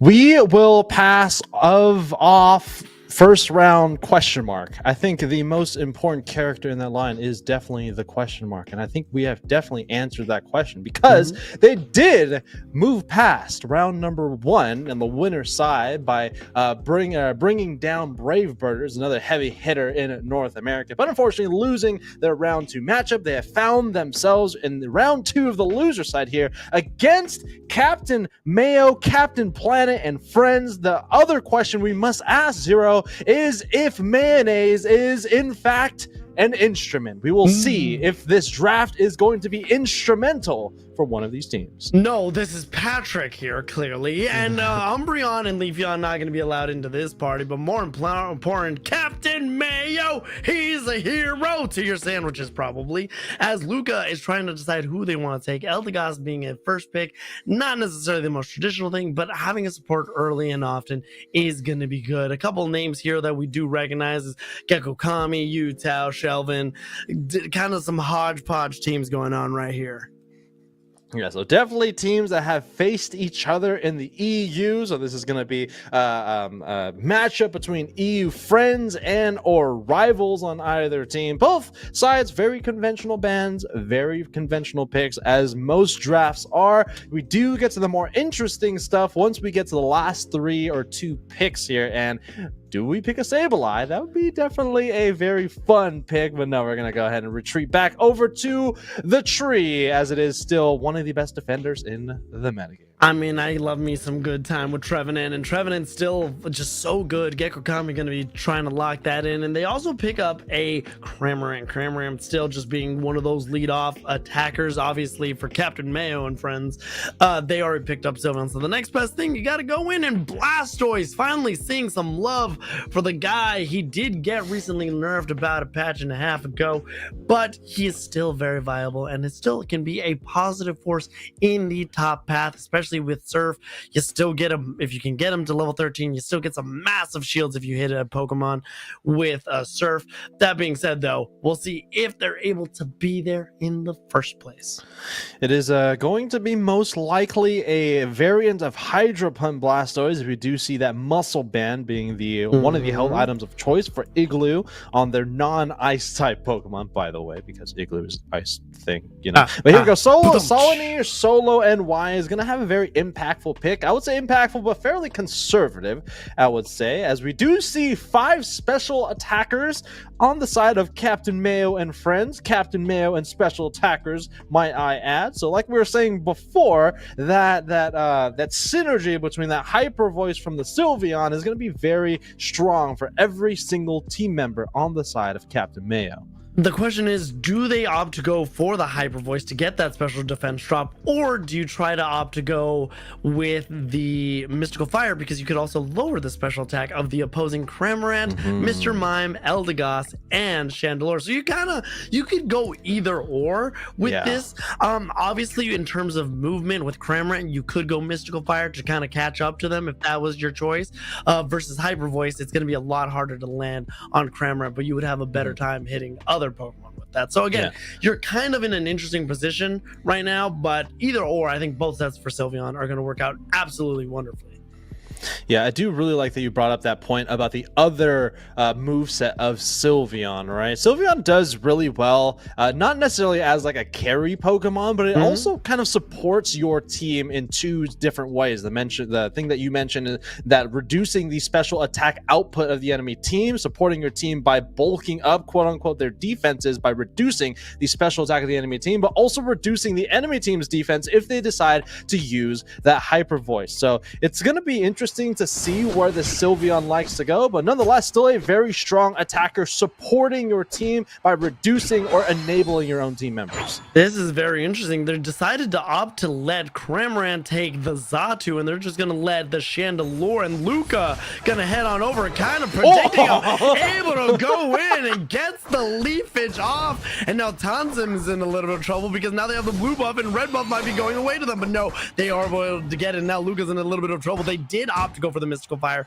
so they are going to try to slow the team down, try to reduce the amount of heals, because again, healing is relative to your special attack. So if you lower that, you get a little bit less health back, and I think that honestly, in my opinion, might be the better option, especially with Cramorant, who's probably more than likely going to be diving around. So it is going to be a Mystical Fire variant of the Sylveon. So it's going to be opting to reduce the special attack output of the enemy team. And like we were saying before, it is going to be pretty impactful considering you have 4 special attackers on the side of first round. First round looking really good right now. Tons and Birds go up, and they are just eliminated immediately. Limiter does reach level 5, so they are going to have their move of choice. Do they decide to go dive, or do they decide to go Hurricane Surf? Both of these teams just kind of eyeing each other, and Luca might be trying to take this away, because again, because Mystical Fire, the way it works, you have a less chance of opting when to shoot these fireballs, and you might lose out on this blue buff again. But nope, luckily Shelvin shows up, able to secure it, and now Luca might be looking to try to take a red buff. Yeah, Eldegoss, though, really making their presence known in the central area. Normally what you would see is a Sylveon on the other side, but Luca doing a fantastic job at just wasting the time of the Sylveon. They do make it through the Hoopa hyperspace hole, but not until 3 team members of first round heading into the central area. That Solar Beam, though, is going to evaporate one of the team members of first round, sending them back to the Pokemon Center, and I think also taking that Altaria away from them as well. Mew really strong in the early game, as we've seen time and time again. Mew still always remains relevant one way or another. They find their way into the meta. Good confirmation tool still available. It's not as oppressive as it was, but it's still a solid Pokemon. We do see the Dive Cramorant is going to be going around, though. Do a little bit of damage here and there. Try to put on that pressure. And I do believe, I think, was that a Hurricane I saw out there coming out of Limiter? So they are just going to be diving in, trying to get some CC, and we will pass a first round. Well, you did! Your namesake is basically in memoriam at this point, as Tanzim going to try to make their way up top, trying to reduce the amount of damage they're going to be trying to put out from these boosted autos. Luca just trying to keep their team alive, and they just refuse to leave this. They might have tried Blastoise. War Turtle goes down, and good job for We Will Pass. Yeah, you know, in years past, we've definitely seen a meta with Mew, Mime, and Glaceon, but we might be seeing a new meta with Mew, Mime, and Cramorant, of all things. A little more derpy than a Glaceon, but nonetheless still a very strong attacker in that role. Fight breaking out here over the Reggie Ice in the bottom path. Mew goes into the Mirage, into that Ether. They got that Surf on lock here, pushing that Trevenant over to the right side. Gek Okami, a really solid pick here for that Trevenant. Can they get the secure here? Looks like the Cramorant able to pull that one away from Captain Mayo and friends. Unfortunately, the power of friendship not able to pull this Reggie Ice to your team, and now Gek Okami leading the way for Utah to get a nice score for all of their team members here on this bottom tier 1 gold zone. We Will Pass is truly showing the power of friendship against Captain Mayo and friends. Who you think you have, friends? Well, we have victory written across our foreheads right now, and they want to be able to get as much as they can. Galaxy E-Girl, though, going to get a quick little Dunkaroo onto Igloo, and Igloo's just going to try to poke away, and here comes Luca once again, just trying to keep Galaxy Girl alive. Good Hurricane coming out of Limiter, and now they're going in. Gatling Bolt Missile, a lot of damage going in. Scores are going in. Utah going to be able to dunk. Luca able to dunk, and just like that, they break the tower, and this Regieleki is free for the taking, as Utah did opt to go the overheat route. That way they can kind of stay back a little bit and do some good damage. You know, I believe IKEA is a Switzerland-based company, and these Oh are my European teams, and they're definitely following the IKEA motto by building these houses with that poltergeist, and all of these barriers of the walls of this mime are pulling up here. Let's see if this show is starting here. A showtime coming out from the Mr. Mime, walking this Regieleki to this Tier 2 goal zone. Let's see if Captain Mayo and friends can hold on to this bowl. 2 members down on the side of Captain Mayo. Regieleki knocking on the door here, but they do have that jump pad available to them. Can Chelvin hold on here? Last one standing, but here comes the rest of the team. Power of Friendship coming in here, but it looks like Utah getting a KO streak of 2. The defense just as strong as their offense for Captain Mayo, but first round definitely showing that they are a first half team here. 220-43 as we head into the halfway point of this game. Absolutely amazing. Utah actually got hit with a slow beam and managed to stay alive thanks to Luca, who was just hugging them. There was a boosted auto from Mew being targeted onto them, and Luca just ate it up like a champ. Registeel is available on the bottom half. 220-43. Rings unbound. Hoopla's trying to make a little bit of a play here. Aki trying to make things happen. Big surf coming out. Hydro Typhoon is going to land on a couple of enemies, and right now Captain Mayo is trying to show the real power of friendship, but they're met with a Gatling Gold missile out of the brick, out of the book. But the Mew is able to secure the Registeel, meaning Captain Mayo and friends are going to be sticking around for a little bit longer. Boosted auto does come out. Blastoise gets taken out, and Utah putting them on ice, slowing things down. They are on fire, and this Mew is also going to be taken down. Great defense by We Will Pass.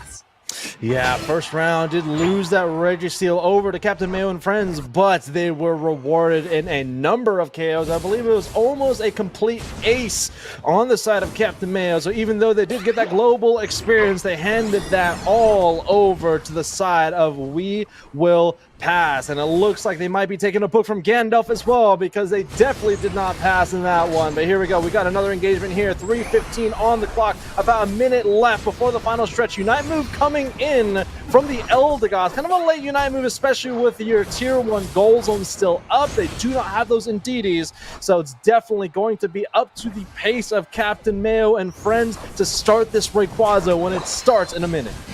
That is, you're right. It's a very dangerous time to use a Unite move like that. You want to be able to have it for your team, but it does look like We Will Pass is going to try to not pass up this Regieleki. They're going to be taking it. They are going to slow down a little bit, and you have the Trevenant and Gecko Kami just kind of keeping the vision, making sure nobody comes to try to take this away, because with 30 seconds remaining before that green dragon in the sky decides to land on Thea Sky Ruins, they want to apply a little bit of pressure. With 30 seconds remaining, though, that does give a good amount of time to kind of take it off the map. That way you don't have to worry about it. But yeah, Eldegoss is not going to have their Unite move as quick because they don't have that extra farm available to them. All right, Regieleki is going to be taken down here on this Tier 2 goal zone, but look at this positioning here by first round. They are not going to let this team walk through this choke point without taking heavy losses. Here comes the curse coming out, forcing out that Unite move rather early on. Fairy Frolic, unfortunately, really used more for defense rather than offense. They're going to reset through the Hoopa hyperspace hole, but they are going to be down a Unite move. Not an impactful Unite move, but a Unite move nonetheless. We do see that Slowbro Unite move just come online here, so that is going to be the player to watch here for Captain Mayo and friends, as again, a very impactful Unite move, but they have to find the right target, Zero. It is unfortunate that the Fairy Frolic was burned a little bit prematurely just to survive, so you don't get a big cooldown timer. But you're right, the slow beam needs to find somebody, and it has to be Utah or it has to be Limiter. Blastoise very low, unable to make it back, and that is a huge KO. Not having the Hydro Typhoon, and here comes Mr. Mime using their Unite move. It looks like We Will Pass. They are trying to go all in. Aki gonna go with the Hoopa Rings on bounce. Slow beam does finally catch Limiter. Limiter able to stay alive. Gatling Gold Missile. Survivability is the name of their game, and they are living on a prayer, and they finally get taken down. 33-second cooldown timer. We're not going to be simming Limiter for a while, but right now We Will Pass. They will pass, but they are being Gandalf at the gate saying, "You shall not pass, Captain Mayo," because right now they are just being slowed down with 45 seconds remaining. Not enough AOs to try to make a push. Right now, We Will Pass is just holding the fort down, even with the Hydro Typhoon. Right now, Captain Mayo and friends, they are just slipping away. And with 30 seconds remaining, I don't see them trying to clutch this up. Yeah, unfortunately, either of these teams do not have the best objective clearing for both of these teams, right? We have a lot of high damage dealing attackers, but in terms of consistency in their damage output, very lacking on both sides. And we are going to see a Rayquaza standing at the end of this 10 minutes here, with first round coming up huge in game number 1, as they are well on their way to moving on in today's Masters Series event. Amazing job by We Will Pass. You know, they are looking to set themselves up, not just past round 1, they want to pass through round 2. They want to go on and collect at go. But right now, with a dominant, very dominant performance over Captain Mayo and friends. Great job by Utah on the Chandelure, but Luca just always in their face. I mean, what an Eldegoss, just in the face of the enemy central area, taking things away. And then Galaxy E-Girl just kind of waited to use their Unite move to kind of put the pressure on. Very sneaky, very good guerrilla warfare tactics, where they were just in there. Their positioning was absolutely aggressive, and it paid off because Tanzim had to burn their Unite move, and from there, We Will Pass just kind of had control of the game, even with the slow beat.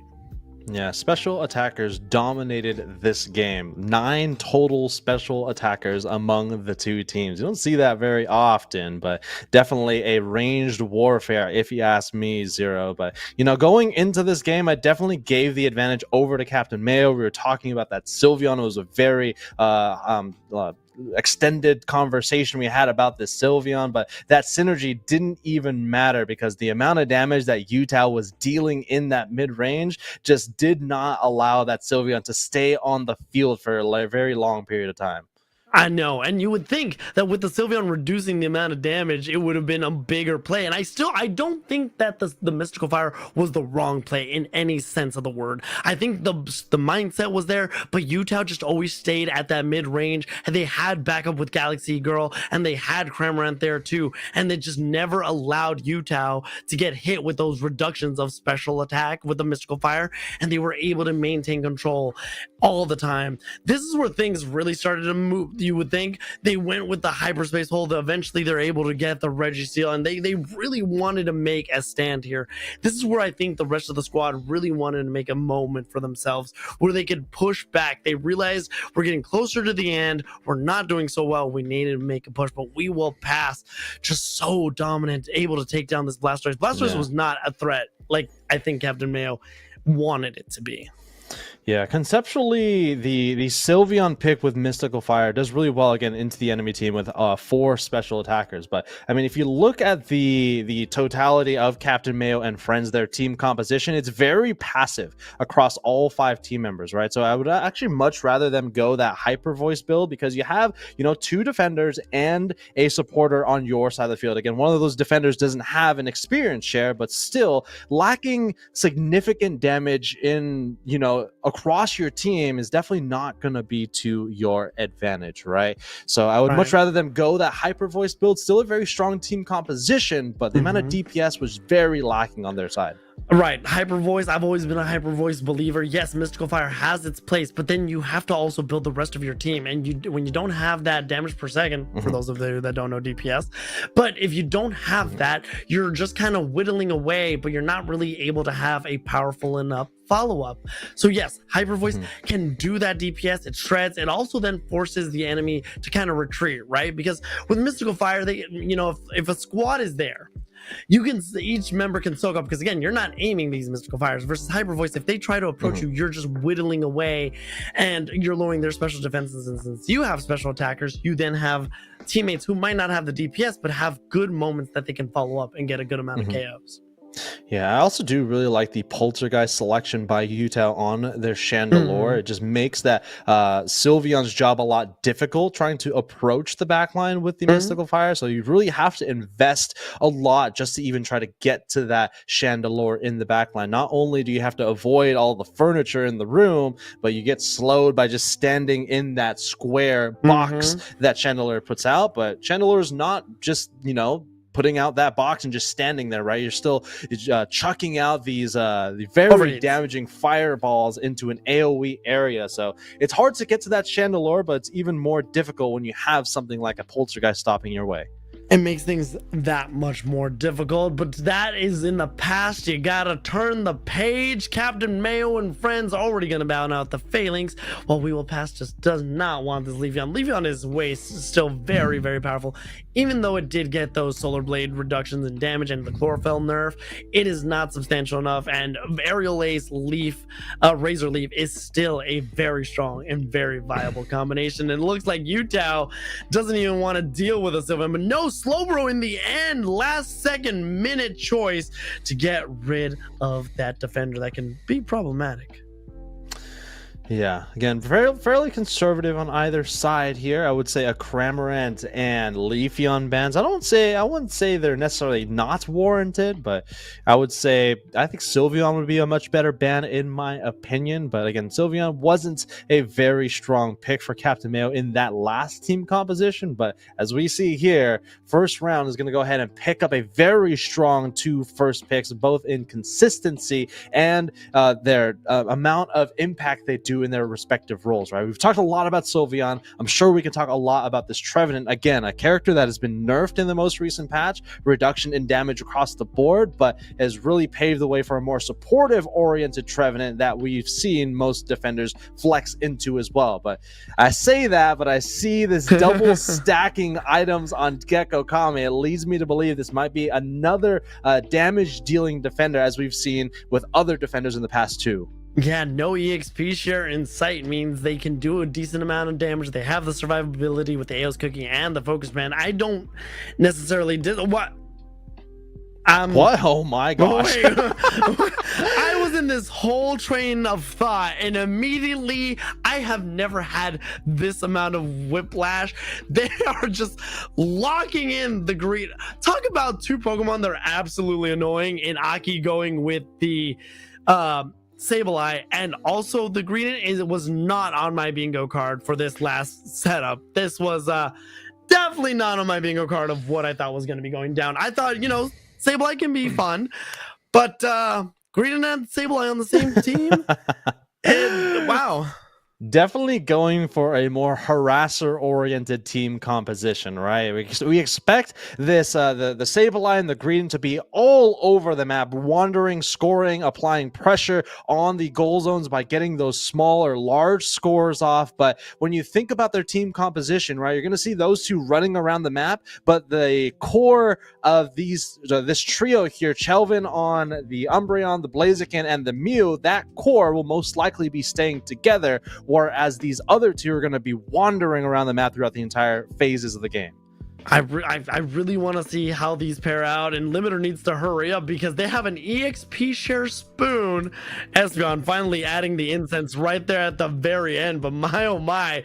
Well, we talked about this before, but this was more with Ignorance, where they have brought a EXP share Espeon, and apparently We Will Pass says, well, we're in the lead. Why not make it a little bit interesting? Because if they're able to win with that, clearly it's a viable option. Don't, please, this is a public service announcement. I'm not Michael Jordan, but please stop it. Get some help.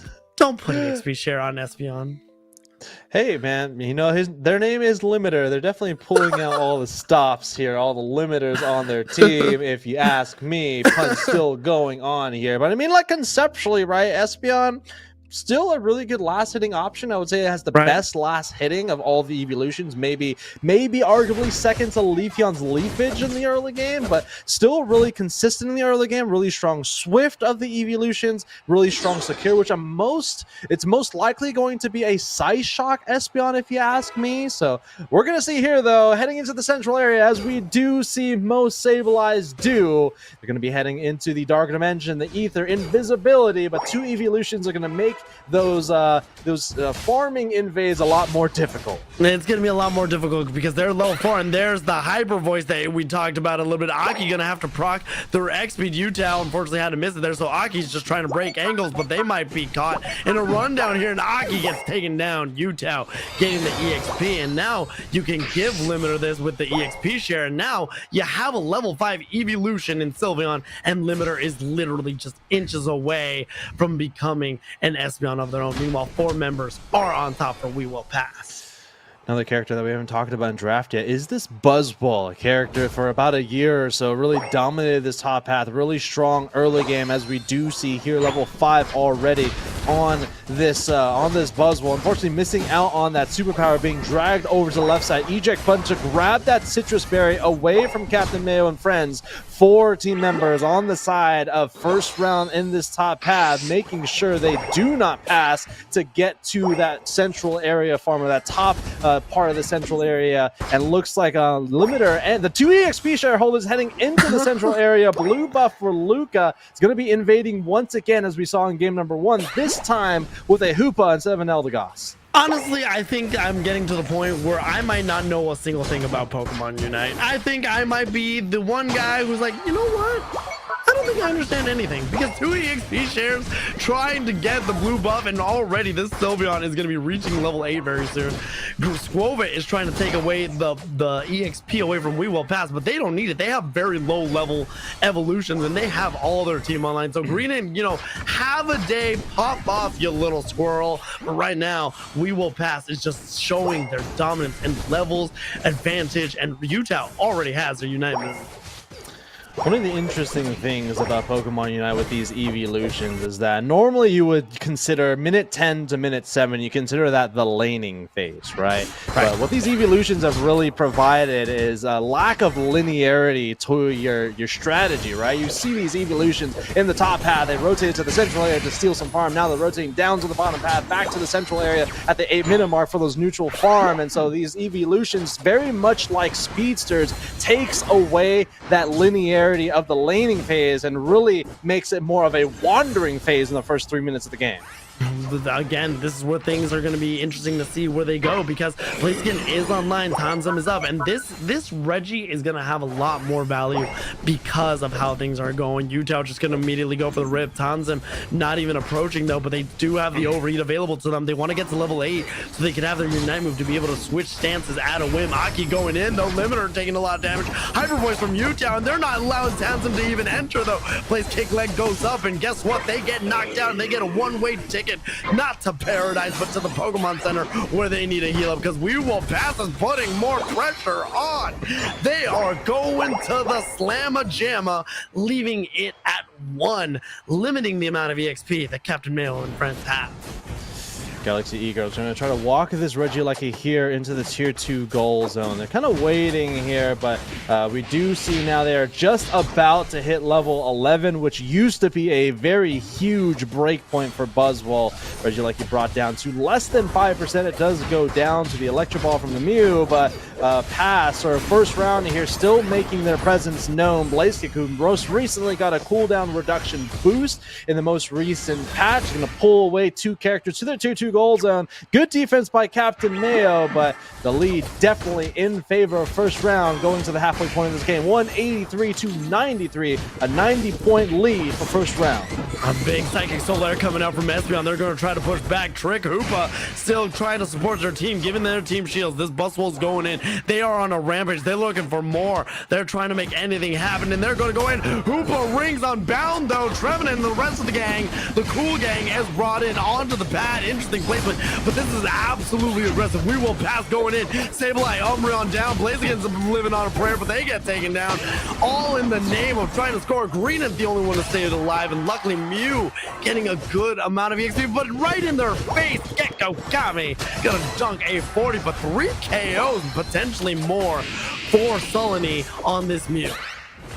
Captain Mayo and friends really showing their defense of this tier 2 goal zone. Again, you don't want to hand over a win condition over to first round in the way of Regieleki going to that tier 3 goal zone. Here we go. Captain Mayo and friends is going to test their offense just a little bit here, trying to walk on this tier 1 goal zone, but positional advantage for first round by getting the resets of health on that tier 1 goal zone. Chaos Glower is going to send back that Sylveon back over to their Pokemon Center. Actually, they do get KO'd as they were stunned there. See if they can get some scores in. Their strategy really hasn't paid off, but those scores are definitely going to bring the score line closer to parity. 206 now to 223. A really close game between these two teams now. That was a 49 over dunk. That was massive to be able to have that amount of scores to set that up. And all of a sudden, Captain Mayo and friends, they're trying to wake up from the slumber and they're trying to gain some advantage. Sullivan, though, did gain a lot. They are the highest level Pokemon on either team because they were able to get so many KOs. And being level 13 for Mew is going to be very good for this squad. Utah, though, is going to be a big playmaker. Hoopa rings unbound again. They want to be able to secure. They want to maintain positioning. Captain Mayo and friends, Mystical Mirage going in, trying to seek and destroy, try to get a good knockout, but the Unite move coming up from the Trevenant as well. And now, Regice has not become the center of attention. Blaziken, though, lifting up that leg for the overheat, able to get the secure, and Captain Mayo and friends are finally just starting to get their rhythm down, and all of a sudden, We Will Pass is not looking as dominant as they have been. Yeah, so the lead has definitely come to parity here. Level 13 on the Buzzwole is one of your leaders of the game. Now access to all of their plus abilities, by the way. It's definitely an all-rounder that has seen better days in the metagame. But like I was saying before, all-rounders is a very saturated category right now with the likes of things like Phalanx, Blaziken, Metagross, Tyranitar. Very strong all-rounders. Buzzwole still making a really strong showing here in game number 2 as one of the level leaders. Here comes AKY getting a nice score on 40 on the tier 2 goal zone. That is going to bring the score lead over to the side of Captain Mayo and friends with 30 seconds left before the final stretch. What a good score. This allows your team to be in the lead a little bit. And this Sableye, they're just going to wait.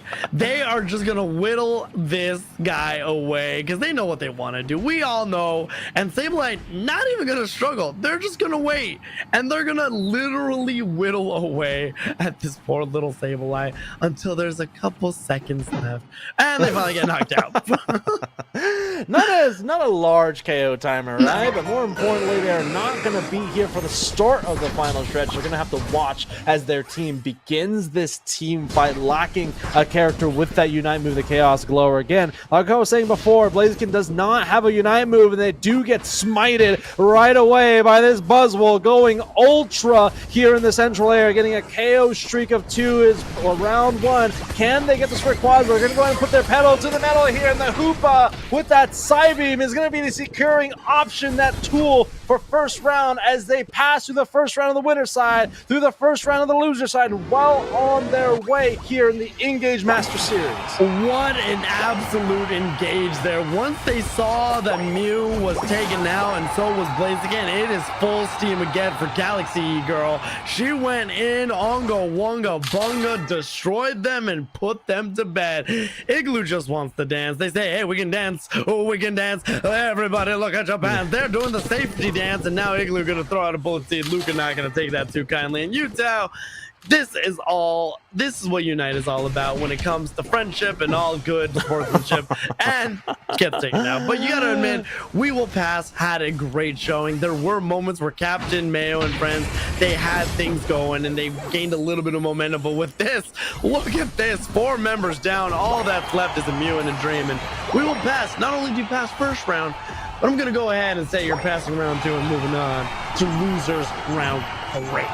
And that is going to complete the ace of Captain Mayo and friends. Unfortunately, the power of friendship is going to be falling here to first round. Look, they're very strong with this team composition they put together. Buzzwole, who has seen, again, better days. And EXP share Espeon, we don't see all too often.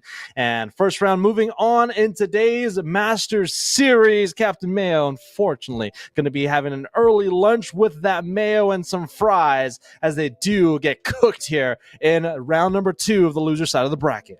Man, they were cooking up something good because Captain Mayo and friends, unfortunately, they have to pack their bags, go home, and eat a very soggy french fry because clearly they are not living having. Like I said, they had a moment where they were almost back into this, but in the end, it just wasn't enough. I liked the tech. I did see the Unite move of Igloo there, kind of trying to secure it away, but the side beam from Luca was able to be that final nail in the coffin. I think they did an incredible job, and at the end, it was a lot closer than we anticipated it to. But honestly, congratulations to We Will Pass out of round 1 because you're moving on to round 3.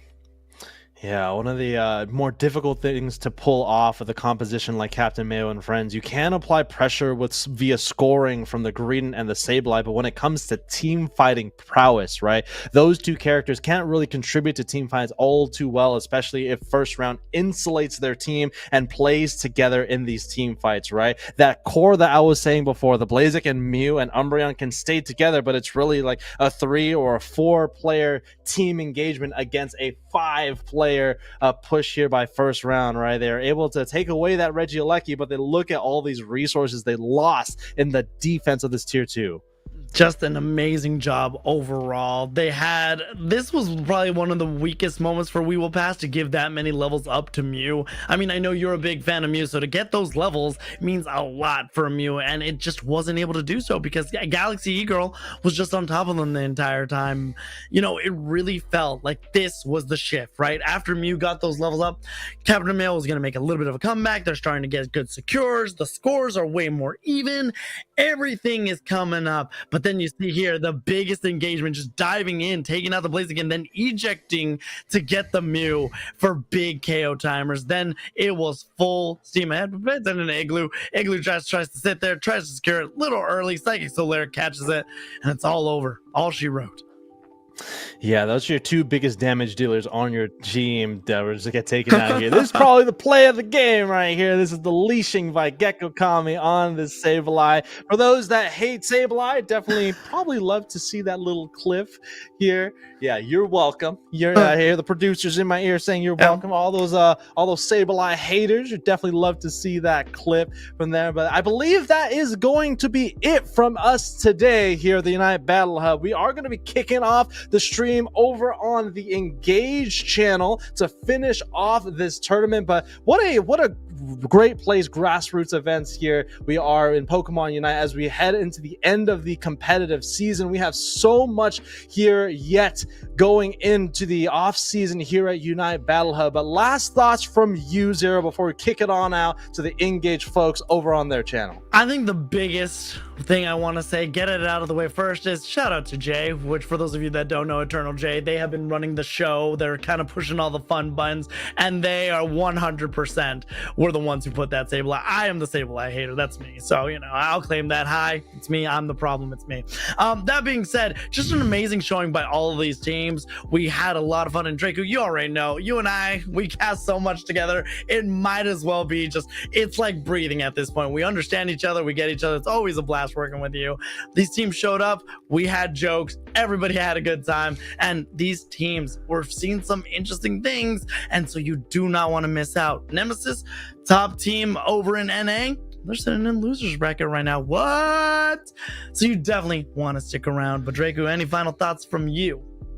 Do not go anywhere, folks. Even though we are going to be rating out, we're going to be seeing some very lovely casters over on the side of the Engage channel. We still got some very heavy hitting teams, worlds qualified teams, by the way, just to update you. Nouns, Esports, Vamos, 2 teams qualified from the EU are about to go head to head in the round 3, the winner's side. Orange Juicers, Rework, Respawn still here on the western side of the world. Like we were saying before, Nemesis still in that lower side of the bracket. So lots of Pokemon Unite, even though it is not going to be here on the Unite Battle Hub channel. Still stay tuned over on the Engage channel as we do continue this event over with them. Zero, take us away. All right. Well, thank you to everybody who was here supporting. Much love again. Shout out to Jay. Shout out to the mods. Shout out to our cams. Thank you to everybody who has been here. But again, it is not over. We're going to kick it off over to Engage and let us see who is going to be the Master Series, the team that gets to wear the crown. We might be there. We'll be hanging around. But thank you, everybody. Take care. Love one another. And we will see you next time here on the Unite Battle Hub.